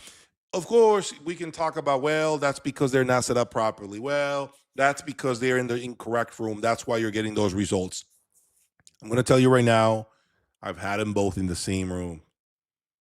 Okay. And every time I brought an Alexia, whether it be the 1 or the 2, it had tremendous bass in my room, incredible muscularity. Just the low registers were better, easier to integrate in the room. That's not the case with the Alex. What do you think of the new Constellation Inspiration 2 preamplifier? I did not even see it because when I got to that room, the exhibitor wasn't there. It was locked. And I never made my way back to that room, unfortunately. Okay. But I like Constellation Audio. I've always said that. It's a great American brand as well. I love the sound. It's a more of a premium Luxman sound. You see what I'm saying? It's more like a higher end Luxman sound. Folks, hit that like button, please. Hit the like button on the video. It doesn't cost you a dime. It's free. Hit the like button. Let's make sure this video does quite well. I'm spending time with you all, giving you my raw, honest opinion about the show. Hopefully you have enjoyed it. If you just got here, you need to rewatch the beginning of this show. You cannot miss on what I said within the first 20 minutes of this show today, okay? But please hit the like button. It's free. It doesn't cost you a dime. Okay, hi from Germany. Have you attended the room of Andrew Jones? I already spoke about this, Stefan. So skim through the video when this video wraps up. I already spoke about this particular room. And then let me think about another room. Let's talk about the Martin Coltrane. I made a short video I made a short video about the Coltrane speakers, speaking about the aesthetics, the how beautiful they are. In my opinion, I don't care if I hurt anybody with what I'm about to say, but I'll say it. Okay, I don't give a damn if manufacturers don't agree with me. Listen, I gotta give out my opinion. To me, the Martin Coltrane is the best looking speaker in hi-fi today. Period. To me, when I look at a Martin Coltrane, okay, the one that you saw at Axpona in the hallway with some Goldman electronics, okay, when I see that speaker, it makes every other speaker look inferior, aesthetically speaking. Every other speaker is looking like it was built in a garage in comparison. I'm not going to bullshit anybody here. I'm not going to sugarcoat. I am not going to hold back with that statement. The Martin Coltrane is the best looking speaker, in my opinion, that exists today in hi-fi. One man's point of view. When you look at it again, it's like looking at the interior of a Porsche and then you look at the interior of a Toyota Camry in comparison. It's a whole new level. It's a whole new level. Okay. It is premium. It's beautiful. The carbon fiber, it's just spot on perfect. All the chrome, all the accents. It just looks well made. It looks like no one was sleeping at all when they designed the speaker. Okay. No one forgot anything. Okay. The footers are beautiful. Every single thing about the speaker is made to the nth degree. Okay. Now, what about the sound? Well, I talked to the importer, Randy, who happens to have a really good relationship with me, and I told him the same thing that I'm about to say here. Okay, I told him the same exact thing that I'm about to share with you guys. I said, "You got some balls of steel. Why? To put a product that's $500,000, yes, that's how much that speaker was.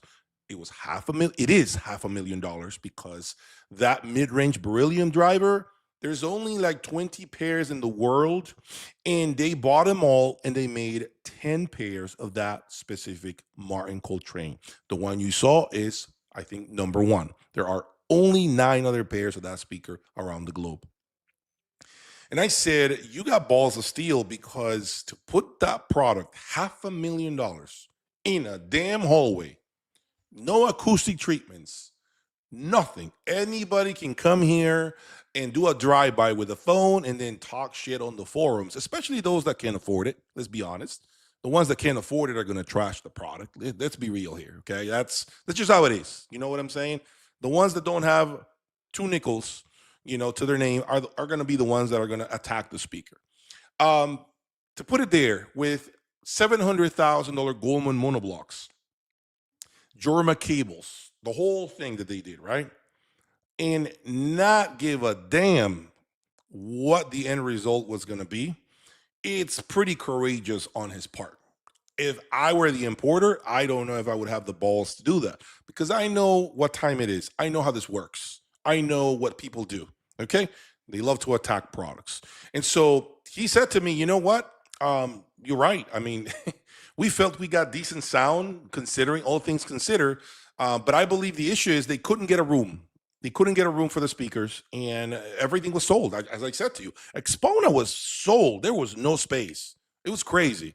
And so he couldn't find the right space, the right room. He didn't want to shove him in a small room upstairs. It makes no sense. I agree. And so he decided to just put him there. And he said he felt it was decent sound for what it was, good sound, all things considered. I agree. I agree they had room for improvement as well because you need acoustic treatments. You need a room with the right dimensions. That speaker deserves a real room, a real listening room.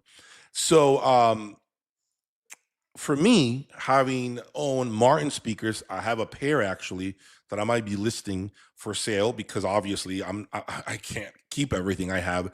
I'll tell you this: the clarity, the transparency of that speaker, and the beauty of that speaker is second to none. If you're an audiophile that loves bling bling, that loves pretty stuff, that you care about aesthetics as much as sound, and you don't have pockets with a hole in them where you can't find money, I'm going to tell you, Martin could be your speaker. I'm telling you right now, Martin could be the speaker you've been waiting for. I'm not lying about that, okay? It's known around the industry as some of the best looking speakers and also some of the most revealing and detailed speakers that money can buy today. I'm not going to sit here and tell you it's everyone's cup of tea because there's no such speaker across the board, okay? It's impossible to please everybody. But I don't think you would be dissatisfied if you had a chance to listen to a Martin speaker. When it comes to Goldman, I have no opinion on Goldman Electronics. I have never owned a Goldman product. I don't know the sound. I don't know the quality of the of the product. I don't know anything about Goldman. Okay, I don't know. I can't speak on something that I have never owned. And Yeah, overall, I thought it was a bold move on their part, but I understand why he did it. He told me, look, Jay, I did it because I needed eyeballs on the product, Jay. Okay, Martin needs more exposure in the US, period. We are trying to penetrate the US market more aggressively than years past. He's now clearly the importer, and he's going to be far more involved with putting a lot of Martin at every single show. And I think that's a fantastic move. I think that's what needs to be done with the brand. If they want to see more, US presence with the brand, they need to display it more than ever before. So kudos to Randy for displaying that masterpiece. Um, I don't know if he sold them or not. Maybe not because there are only 10 pairs in the globe, but they have more affordable options. For those of you that don't have deep pockets, they do have more affordable options. $40,000 speakers, I think, or 60,000. There are more affordable options. You definitely should get out there and listen to Martin. Let's take some questions from the audience. How about panel speakers at the show? Anything to be considered and applaud? I mean, not something cost no object. I think last year they did have the Claris's audio. The big boys, I can't remember the model. I'm sorry, you'll have to forgive me for that. But it was like 3 panels per side. I think that was the last time I saw that incredible system, or it may have been the Florida show. I can't remember. But they didn't bring anything like that was like impressive, meaning big and bold. They didn't do that this time. Okay, they had the baby piccolos. But to be frank with you, I just got done talking about cost no object rooms, so they're not in that conversation. They would tell you firsthand they didn't attempt to bring their best at the show, so they just wanted to have presence. So besides them, I can't think of any other brand that had impressive panels that I can honestly say blew my mind. Bravo, Jay. I have done audio speakers. They are the real deal. Great videos from your channel. Keep up the good work and take care. Thank you.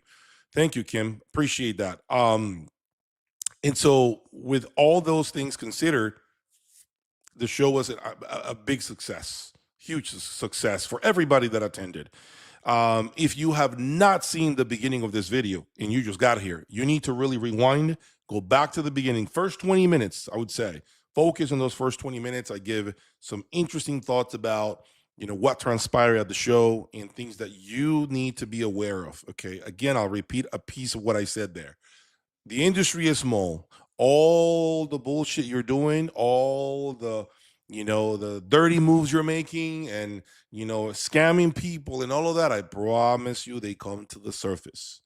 Eventually, your name will get thrown around.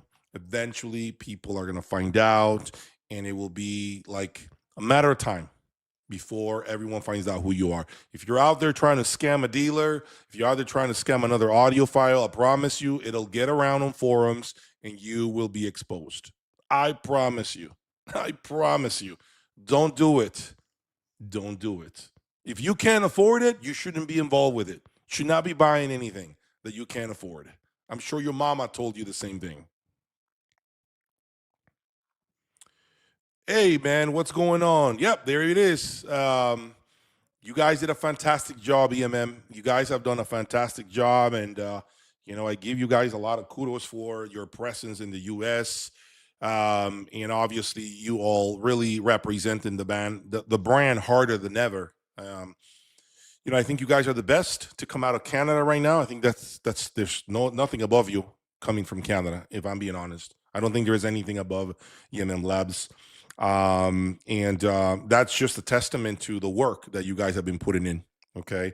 in the past. I don't think you guys were as present as you have been throughout the last maybe 3 years, I would say. But I think it's just the product that's speaking more. Product is speaking more to the audience. I think that's what that is. It's just you're building more better products in the past, and I think that all your components are just speaking to people now. So keep doing your thing. As I said to you guys, copy and paste that writer room that you had at Expona with Kimber Cables. Copy and paste. Go to Dallas with that. Go straight to Dallas with that. Go straight to the capital if you can. I think those rooms, that room will give a lot of other rooms serious trouble at different hi-fi shows. I think that combo works fantastic. I know you had another great room with global speakers, I think, and Bending Wave at Capital Audio last year too, and I heard nothing but great things about that room. So, and it's again, it's speaking volumes about the quality of your products. It really does. So, I'm pretty happy with everything I've heard as of late with EMM Labs, and proud of everything you guys are doing. It will be a matter of time before we do something here in my two listening spaces. I think it's just inevitable. It's just timing sometimes with me. I got a lot of other stuff that I got to display, and so I gotta get back to what I have on hand before I can open doors to exploring other things. But hopefully, the show has served you well and brought more brand awareness. If you have no idea who EMM Labs are, again, go to their website. They're made in Canada. Incredible, impeccable construction, great reliability. No, none of the shenanigans that you need a warranty or take out a loan to repair it, or none of that shit. Okay, there's none of that shit with EMM Labs. You have no concerns of any kind. Easy to work with. They answer the phone. They're really responsive through email. So, and I am looking for brands that are that way. I want to put money in brands that answer the phone. Now, don't get me wrong. Don't get me wrong. They'll answer the phone when I call or I email. They'll answer me because they know I'm a YouTuber. So they'll answer me. But I know some of them are really slow at responding to customers, picking up the phone, calling back. I know some brands do that. Okay, as long as EMM Labs does not follow that same train of thought, I think they can continue to accelerate harder and harder going forward. I'm excited for where they're headed, and I see a lot of dealers, by the way, as I said earlier, really content with the brand, with you as business partners, how friendly you guys are, how easy you guys are. I mentioned Pass Labs as well, being the same way. A brand that should not be forgotten, by the way. Pass Labs, incredible brand. I am waiting for them to release some big, massive monoblocks as well. So you're going to see Pass Labs in the future. I'm just waiting for new Pass Labs. I just want to see like point 0.9 series or whatever they're going to call the next generation of Pass Lab products. But getting back to the amendment, guys, you guys have been great. It was great highlighting your room with Rido and Kimber Cables. Continue to do what you're doing. Hi, Jay. Your digital versus analog experience after this show. Any changes or updates in your opinion? Well, I mean, yeah, I mean, I got to keep it real. I mean, analog beat everybody's ass out of Xpona. I mean, that's the truth. Analog really, the best analog there beat the best digital out of Xpona. That's my opinion. That's what I heard. I mean, reel to reel in that Vito's Estelon room was it's crazy, like just ridiculous. Like it was outstanding. It was actually like laughable how inferior other digital sources were in comparison to that reel to reel. So analog to me still continues to be the best way to display products. But that's not to say there isn't good digital. There is a lot of good digital. It's just that when you're talking about a $150 to $200,000 turntable with a $30,000 cartridge and all of this shit, I mean, damn, that's hard, man. And then you have a specialist, a guy that's dedicated to turntables that flies in to set up this and spends full day tuning it. Man, it's hard. It's hard to beat a properly set up turntable. It's really hard. It's really hard. Karma has always been impressive. Any thoughts on it? Yes. Well, Karma is also gorgeous product. I believe they're made in the Netherlands. They have some of the prettiest rooms in over at the last show in Munich. Beautiful. The walls are dressed up with Karma logos on it. The floor. I mean, damn, those guys are they put a tuxedo on the room basically. The room is wearing a tuxedo. Okay, I love the look of of Karma speakers. Really, really good sounding product too. It's not bright. It's very dynamic. It's got good punch, great bass, really beautiful. However, in the US, unfortunately, Karma is just not known. It is just not really making the phone ring. People are not calling around for Karma speakers. Not that I know of. I know dealers that carry the line that they said the product looks good, it sounds good, Jay, but it's hard to make a sale with the product. And I think that's kind of the same effect that Martin was having up until Randy took over the brand. Right now, Randy realizes, dude, we got to start dumping money into this. We got to get out to shows. Forget about this shit. If we want to put product in front. Look, I'll give you another example. Borison, all right, Audio Group Denmark, Next Level Hi-Fi. They have a presence in the U.S. because they spend a shitload of money on marketing too.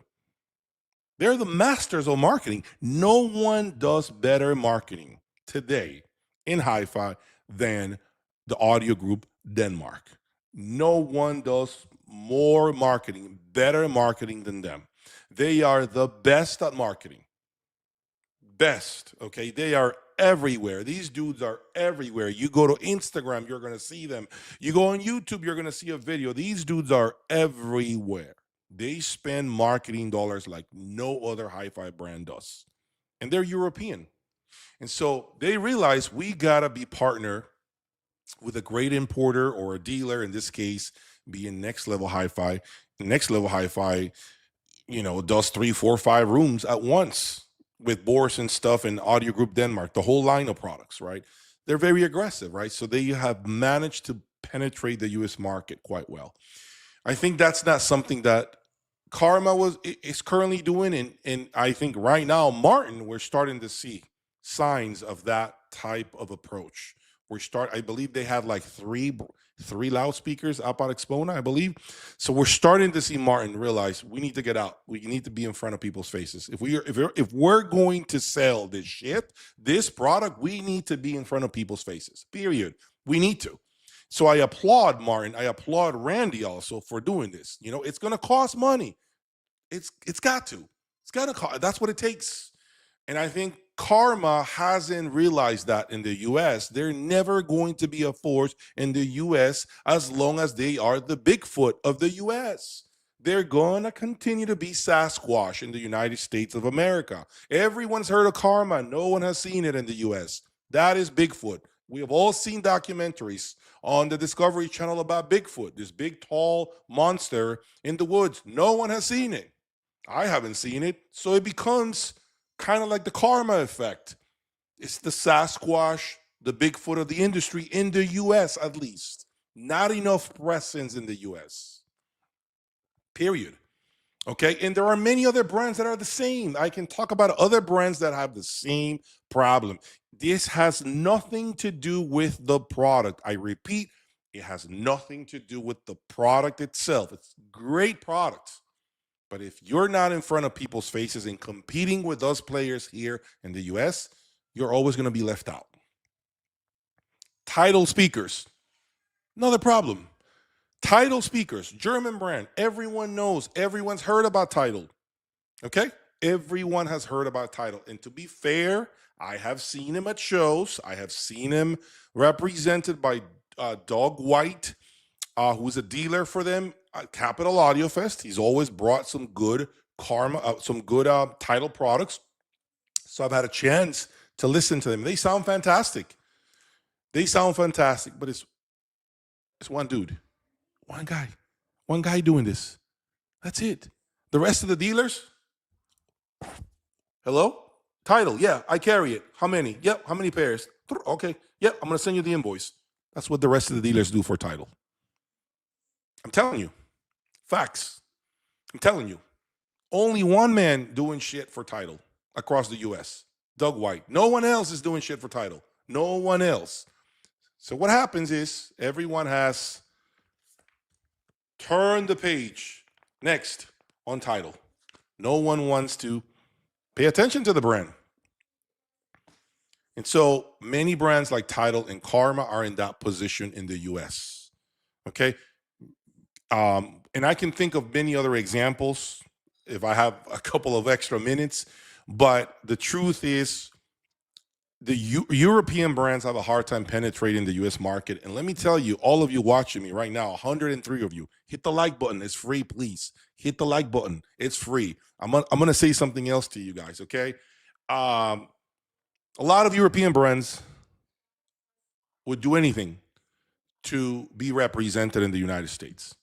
You have no fucking clue how important the US territory is. You have no idea how important it is for all these European brands to have a solid presence, solid footing in the US. It's more than you know. Trust me when I say that, okay? Trust me when I say that. But again, if they're not marketing aggressively and they're not really using social media and they don't have the right partnerships, they're going to be left behind. And the only way you're going to get to hear them soon will be traveling to the Vienna show, which is, I don't know, 12 hours maybe. I don't know how many hours it is from the US to Vienna, but that's the only way you're going to get to hear them. And then you're never going to have an opportunity to listen to them here in the United States. It's very hard to sell. And a lot of times dealers don't want to take on those brands because the importers themselves are not doing enough work to promote the brand, to market the brand. You can't sell shit today without marketing.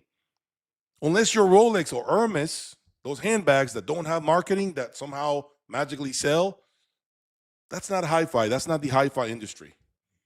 You need marketing, period. It doesn't have to be through me, but you need to have a plan. How the fuck do we put this in front of people's faces in the US? The last thing I want to talk about is something that many of you fail to understand. Fail to understand this. When these European brands partner with a distributor, importer, whatever you want to call it here in the US, okay, sometimes they do stupid things. Sometimes they partner with people that they shouldn't partner with. These people, these importers, okay, distributors, have zero idea how to market. No desire to promote any product at a show, to spend money, marketing dollars. Zero desire to do that at a show. And so when you are partnering with an importer here in the US, but this guy just doesn't want to do anything but to locate dealers, you're never going to sell product like that. You're never going to get anywhere like that. You need to promote. And so finding the right importer, the right distributor, I can give you a perfect example right now. Suncoast Audio. Suncoast Audio is, it was or is still the importer of Claris's audio, Block Audio. You've seen the magazine reviews from him. You've seen Block Audio at shows. You've seen multiple shows with Claris's audio. You've seen even Claris's audio at this last show. It's important. That's the mentality. That's the mindset you need to have with the importer that you select as your brand ambassador here in the United States. If you don't have that understanding from the get-go, you don't need to partner with any distributor that's just going to order product and keep it in a warehouse and then make calls to locate dealers to sell boxes. That's not a winning combination. It's not a winning formula. It never works. It'll never work. But very few people talk about that. Very few people talk about it. Remember, the distributors have another challenge, a challenge that very few of you ever really think about, okay? The challenge of a distributor, importer of hi-fi gear in the US is not just believing in the product and believing in those that manufacture the product overseas, because you got to believe in them, okay? And also the right profit margin for the distributor, but also the most important part that very few people understand, finding the right dealers, finding the right people that can sell such products. That is the most difficult part of distribution. You guys think it's really easy to find qualified dealers to sell your product when you are a distributor slash importer? Do you guys think it is easy? Hell no. Hell no. Because a lot of dealers don't want to put skin in the game. You know what I heard not long ago? You won't believe this. There was a dealer that will go nameless, calls a friend of mine who happens to be a distributor. And he says, "Oh yeah, I want to become a dealer, but I'm not going to buy the product. I want you to send it to my store. I will keep it here for free. I'll let customers listen to it for free, but I want to pay for it. I'll pay you when I begin to make my first 2, 3 sales, and I'll start to repay you the product. But you're going to have to send it to me for free to become a dealer." Are you fucking kidding me? You want to be a dealer for a brand and you want for the fucking distributor to give you the product free of charge for you to make sales and then you pay back? What is this? Is this a credit union? What the fuck are we here? Is this Bank of America? Is this Capital One? Is this Wells Fargo? This is the type of stupid shit that some dealers do. And I can go on and on and on about this, all this shit show that happens behind the scenes. It is one of the most difficult jobs to be a distributor. It is not easy, guys. And also, there's another component that very few of you understand. When you become a distributor, you have to actually sign, and actually you sign the bottom line with the amount of products that you are entitled, you have to sell every year. Inventory. Yes, you have to as a distributor. You are committed to selling X amount of dollars per year to remain an importer slash distributor for the brand. So you have pressure from not locating the right dealers because a lot of them don't want to have any skin in the game, don't want to spend any money. And you also have pressure from the manufacturer overseas because you are committed to buying X amount of dollars every year of product no matter what. Whether you keep it on hand or in stock, they don't give a shit. You are the importer. You signed up for this. You are committed to buying $300,000 a year. Figure it the fuck out.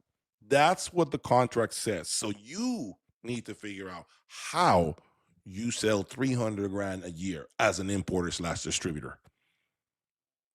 Bet you guys didn't know that shit, did you? That's what happens. That's how the business works from behind the scenes. It's not easy. And on top of that, you got to deal with clients that want 30% off. So how are you going to hit those numbers when you're discounting the product on top of it's hard, guys. It's fucking hard. Some of you think that because you cut a check for $1 million to a dealer for products, or because you've given a dealer $1 million worth of business, in your head, you're thinking that dealer made $1 million off of you. What world do you live in? Just because you bought $1 million worth of product doesn't mean that dealer made $1 million.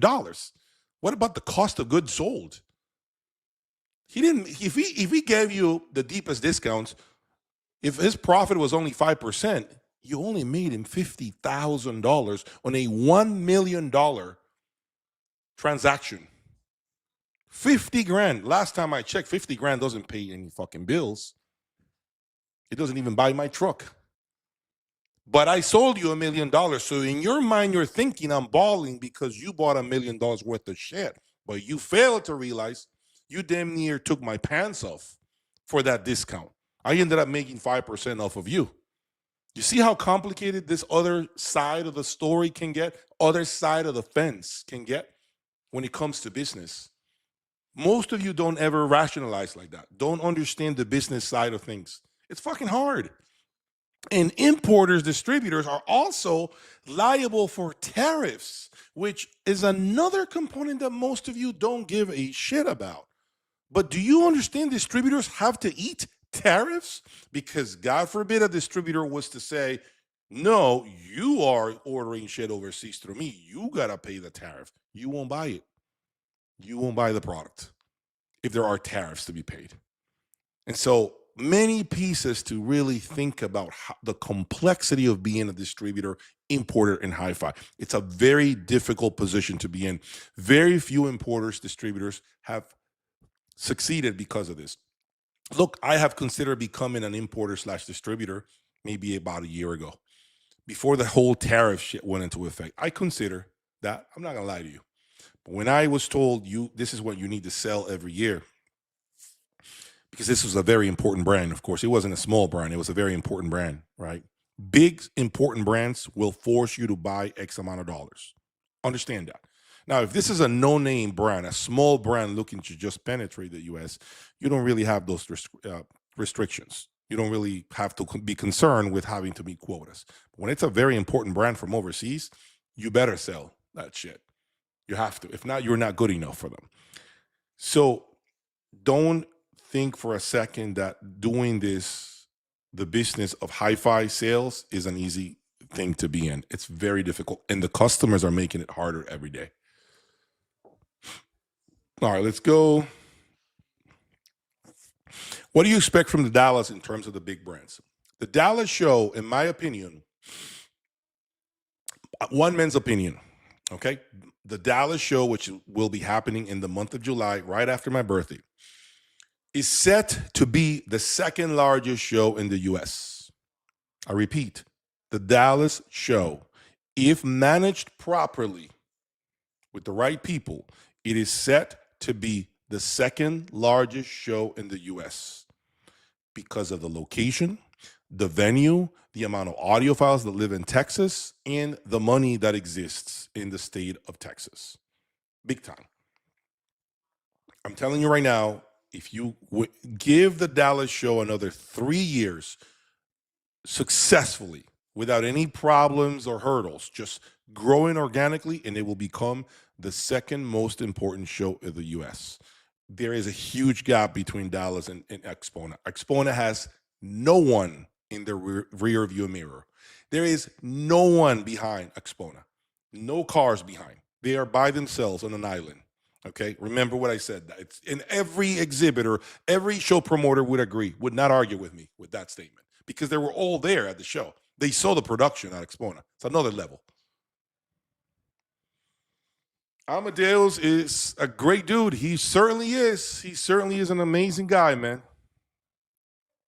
As a former Karma dealer, after the father retired and the kids took over, the first thing they did was nearly double pricing on the exact models. Brand killer move. Look, I wasn't going to add this, what you just stated. Okay, I wanted to keep that away from the audience, but my audience is watching, so I have to chime in with what you just said. I am aware of this crazy price increase that Karma had.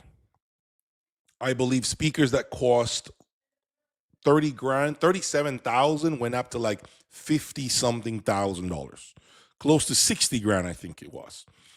And I know dealers were displeased with that move. I know dealers were emailing Karma to tell him, you can't do that, you can't do that, no one will buy it.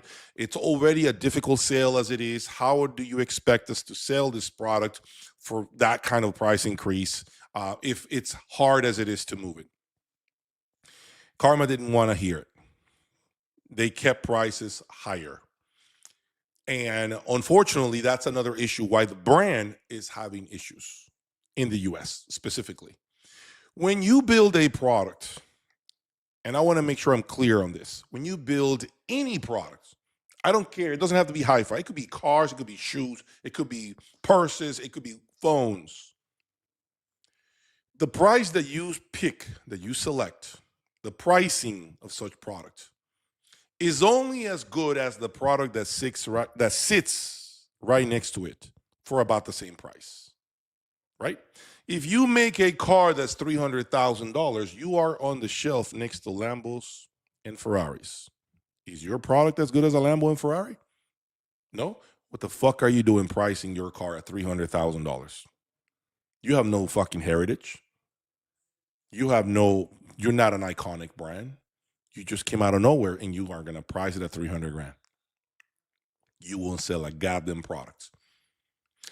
Same thing applies to hi-fi.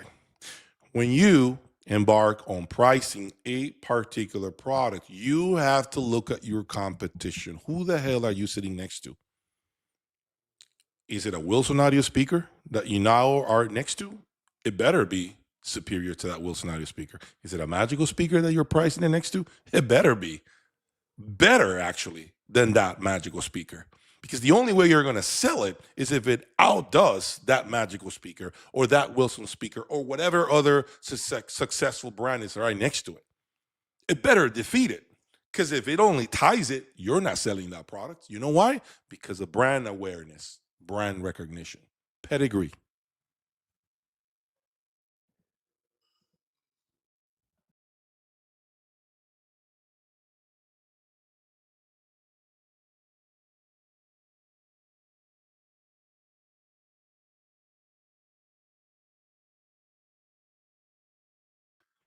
Sorry about that. I had a little thing going on. So those are things that you guys need to understand. And so I did not want to highlight that, Mike, to be honest with you.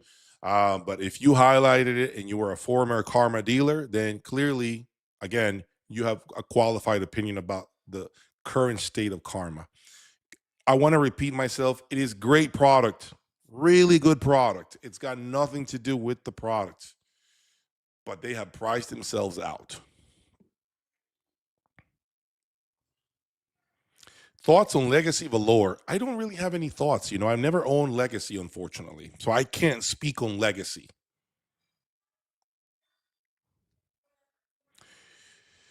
How you doing, Jay? When will they be a system launch in new rooms? I am expecting to start setting up the rooms this coming week. And then my reference room will be done in May, as I am waiting for the reference speaker that will be in that green room. That should be with me at around maybe May 25th. May 26th is when that speaker will hit here. So I'm waiting for that speaker to be here.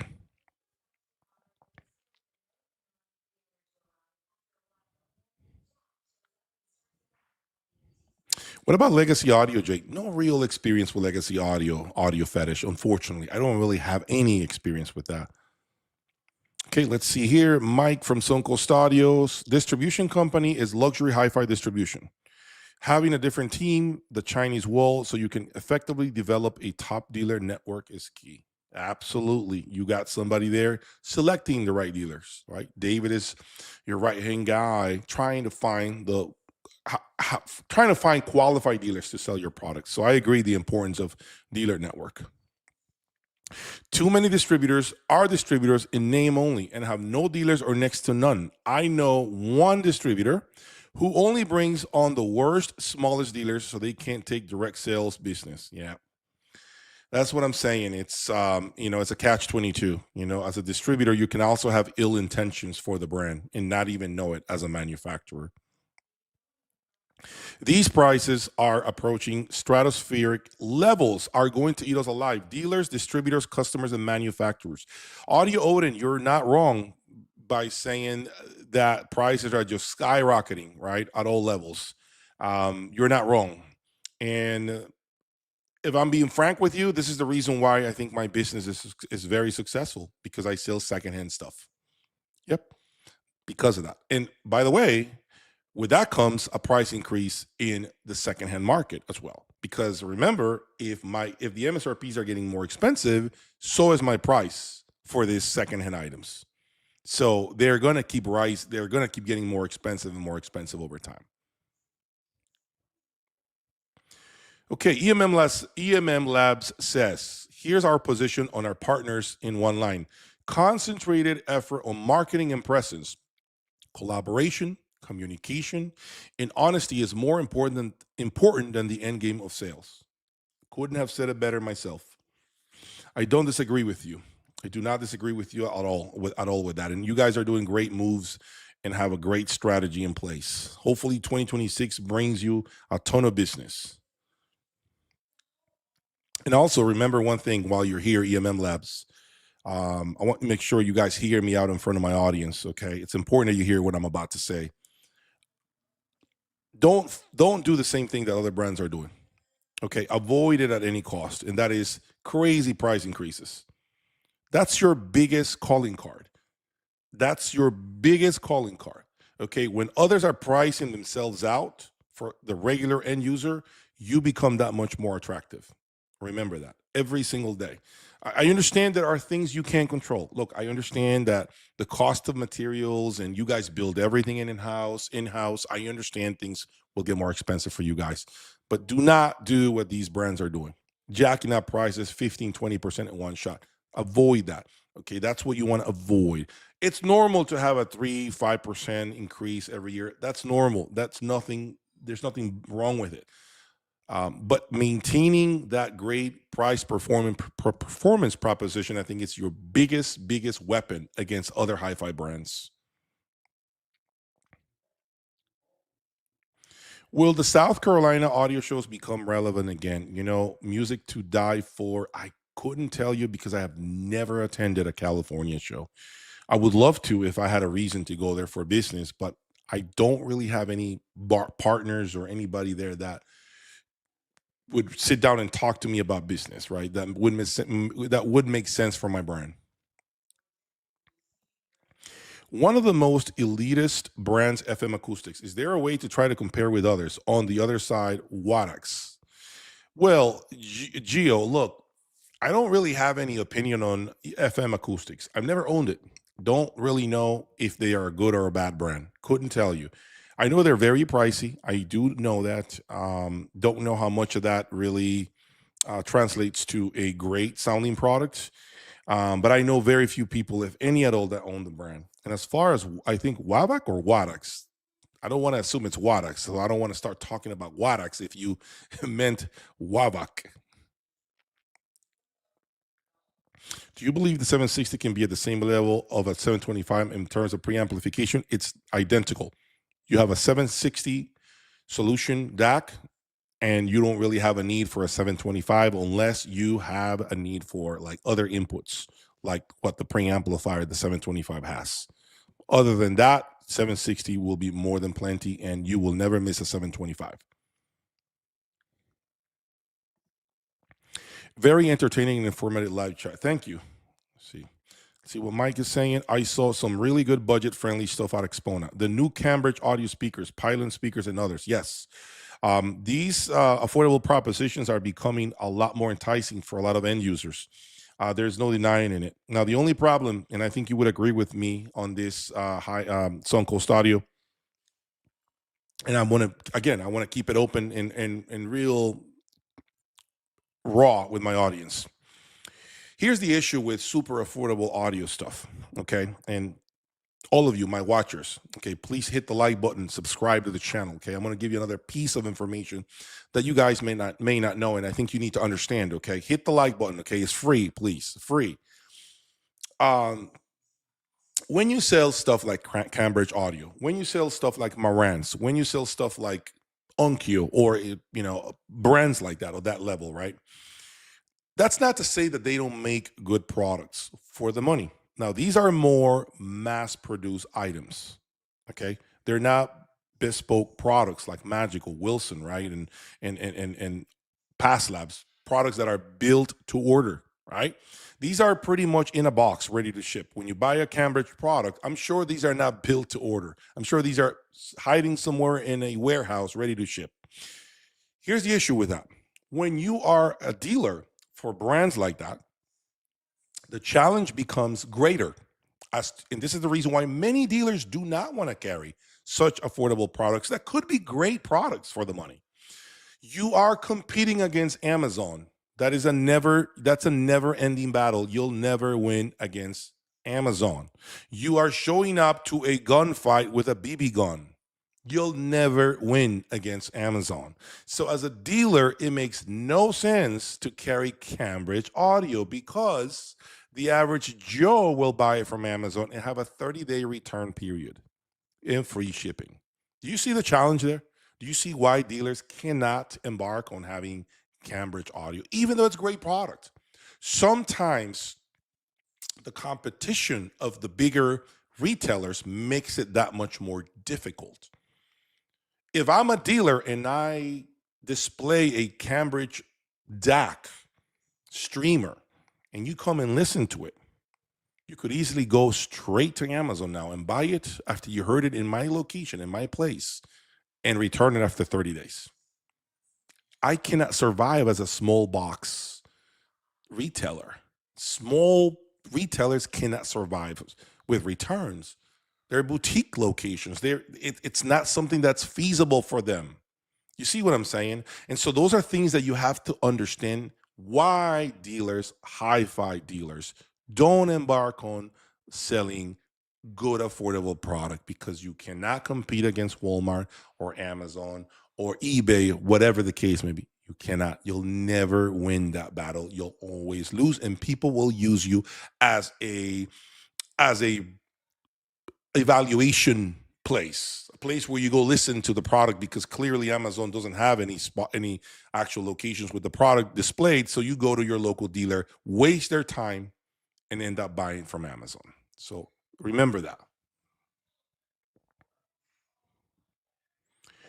I was watching one of your past videos on AccuFace, and you were less than impressed with them. Has that changed? I saw a number of rooms at Axpona using AccuFace. The Byron Harmon, interesting name. AccuFace is still one of the greatest Japanese brands in existence today. As a matter of fact, I want to own the big boy. I believe they're called the A300 monoblocks. I actually want to hear those in my here with me, and the matching preamplifier. I would love to hear them. I would love to, but I don't have experience other than the one time that I own the AccuFace E8000 integrated, and that was not very good at all. Didn't have any balls, sounded thin. The Luxman destroyed it. The Luxman that I had at that point in time destroyed it. But that's not to say that the brand doesn't make great quality products. It is known, it is said around the industry, the hi-fi industry, that AccuFace is the most reliable product built today. It is said to outlast any other hi-fi product in existence. AccuFace is built to levels that many other brands never come close to. Okay, the quality control of that brand from top to bottom is absolutely unrivaled. Okay, so if you own AccuFace, understand that you could very well be buried in your casket with AccuFace product. It is said to be the most reliable brand you can buy, which in a way means you should be okay buying it from the secondhand market, because you shouldn't have any problems with it anyway. The problem with AccuFace that very few people understand is the gray market. AccuFace has a gray market that damages the brand constantly in the US.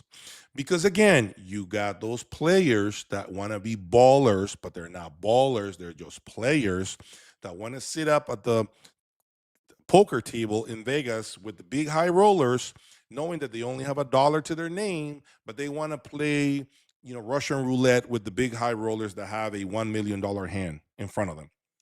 You got those guys that want to buy AccuFace through the gray market for pennies on the dollar. Okay. And they do that. They buy the product, and then they flood the market with imported AccuFace product that has zero warranty in the United States, which means if it breaks, it has to go back to Japan. That's what that means. Okay. It will go back to Japan to get repaired, and good luck with that, because I know the importer, who happens to be Access Audio, will not touch any gray market AccuFace. Okay. And they shouldn't.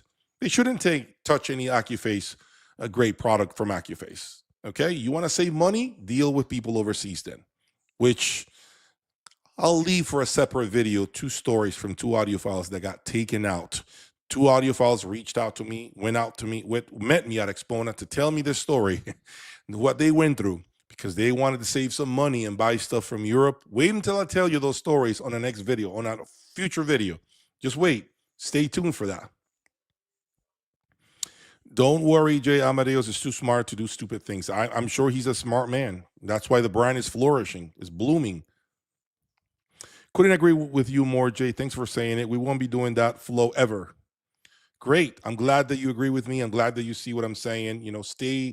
Keep those prices relatively affordable and still deliver high performing products. I think that's your biggest strength. If you keep doing that, I think you're going to do great things, better things than you're doing today.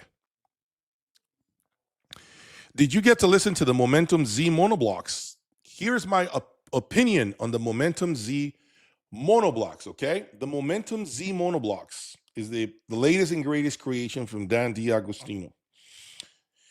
As we know, he's one of the greatest one of the greatest designers of the United States, okay? He put Krell on the map. And then he went off to build his own brand, successful at that.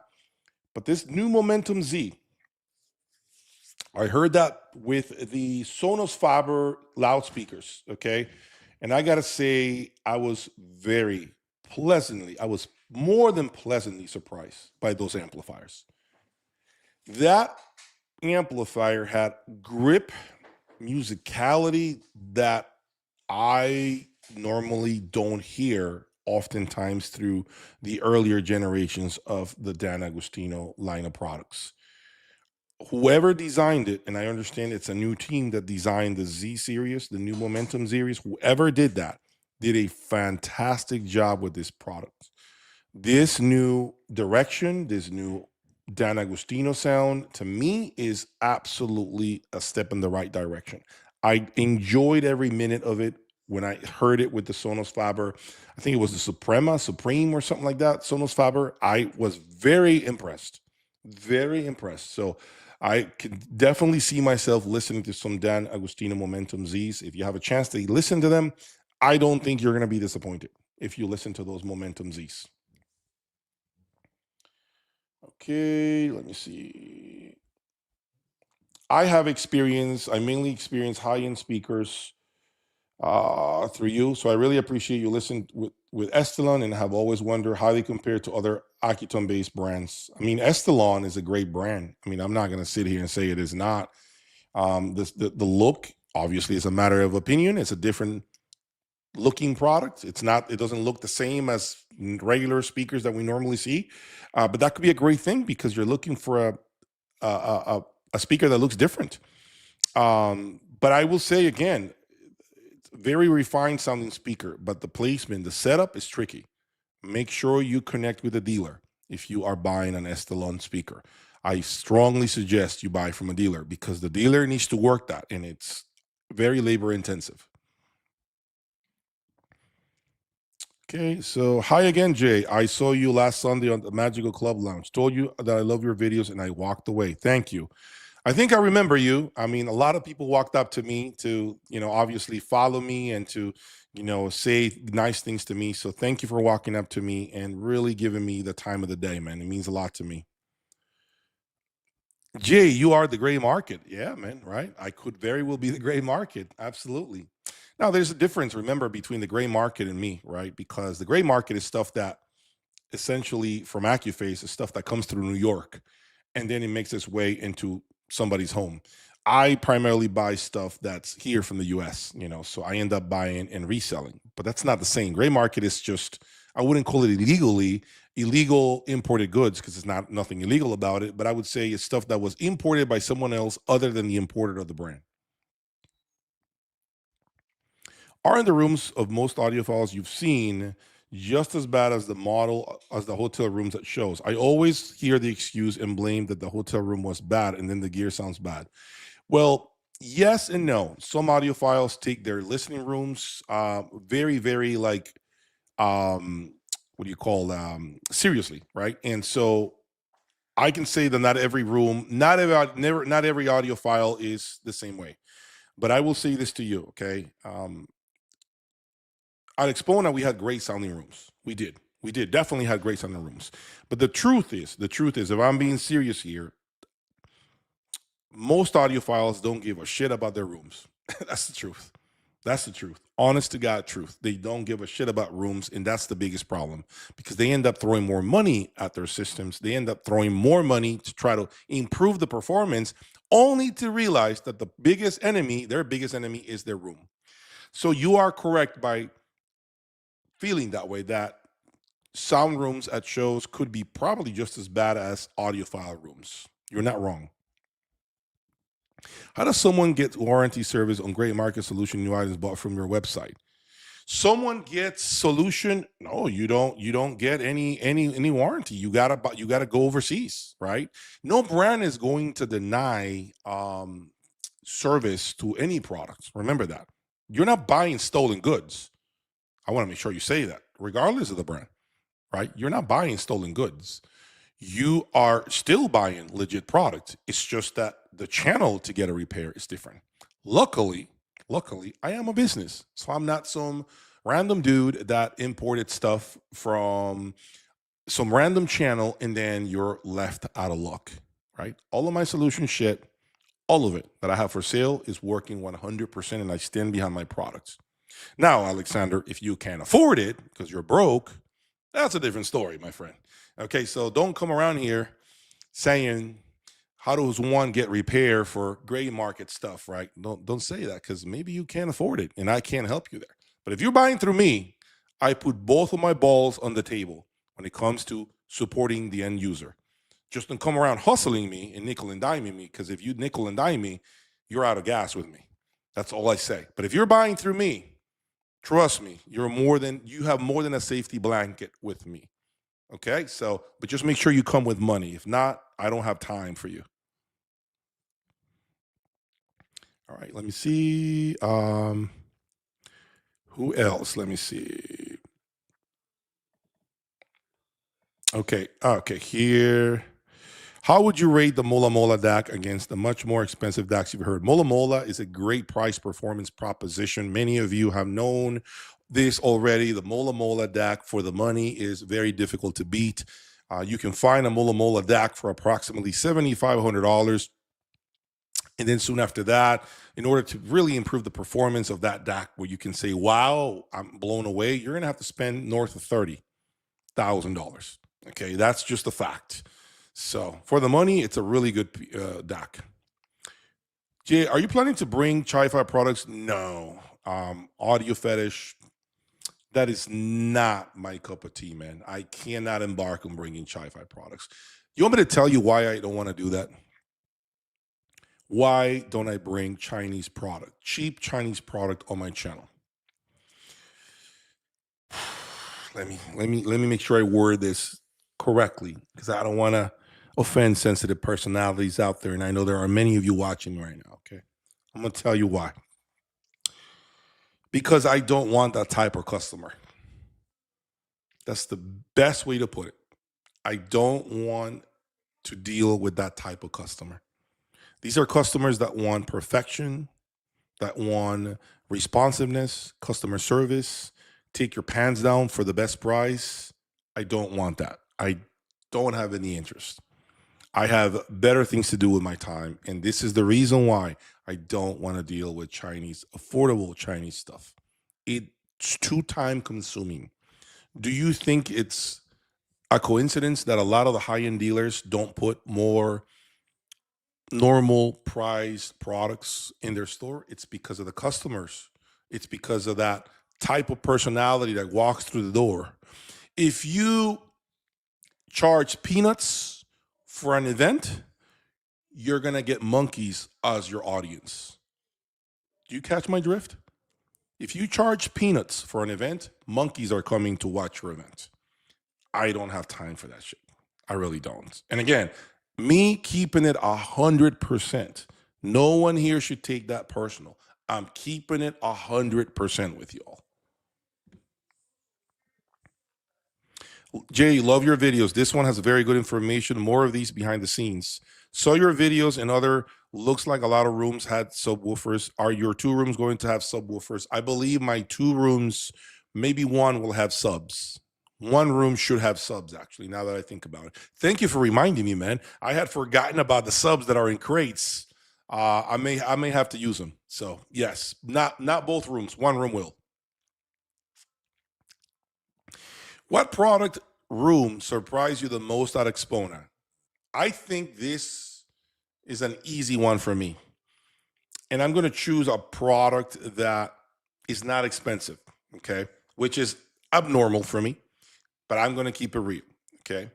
The one product that surprised me at Axpona was the Dynadio 20A active speaker. It's not my demographic when it comes to the price of that speaker, but I would have zero issue recommending it or even buying it for myself. The Dynadio 20A active speaker more than blew me away. For the money, I repeat it, I'm not getting a payday from Dynadio. They're not sending me one in the mail for free. Nothing. I'm telling you, for the money, the Dynadio 20A blew my expectations of what can be achieved with two stand mount speakers that are actively amplified and just a simple source in the middle. Incredible, incredible performance for the money.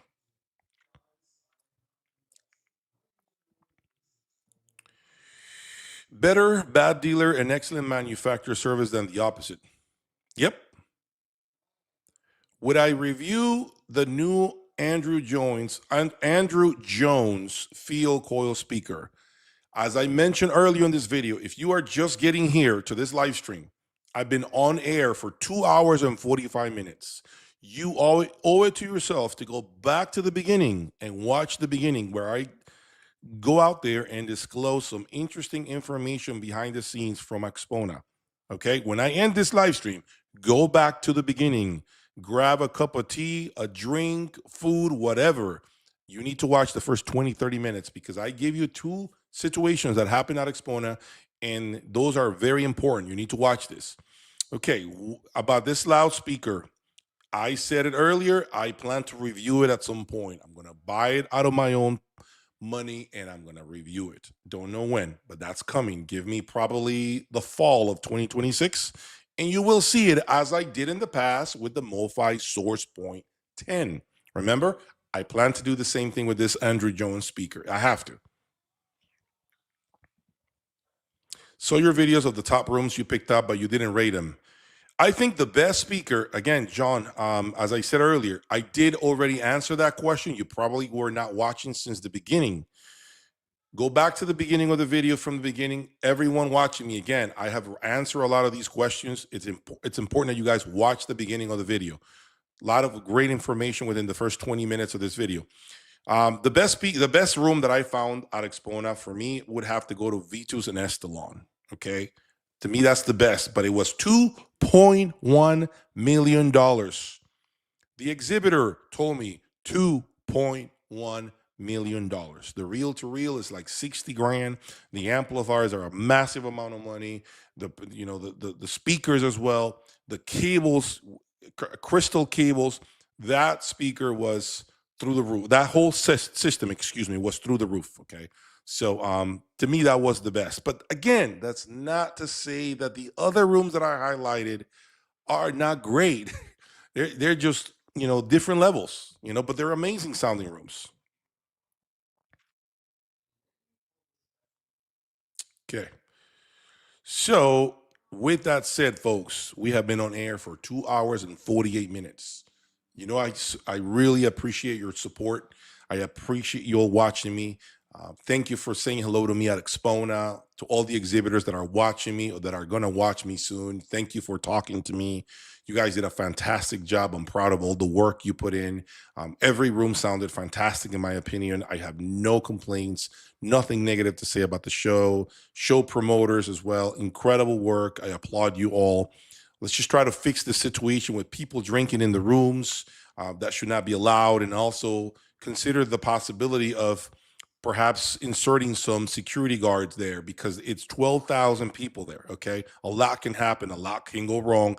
We don't need it to get stupid for you to understand the need for serious security there. It doesn't have to be crazy, but you need to have some presence there to make sure everyone's feeling safe in the event that some people act the fool, go out drinking to the bar, they start being loud and they need to be escorted out. It's important to have some security presence there.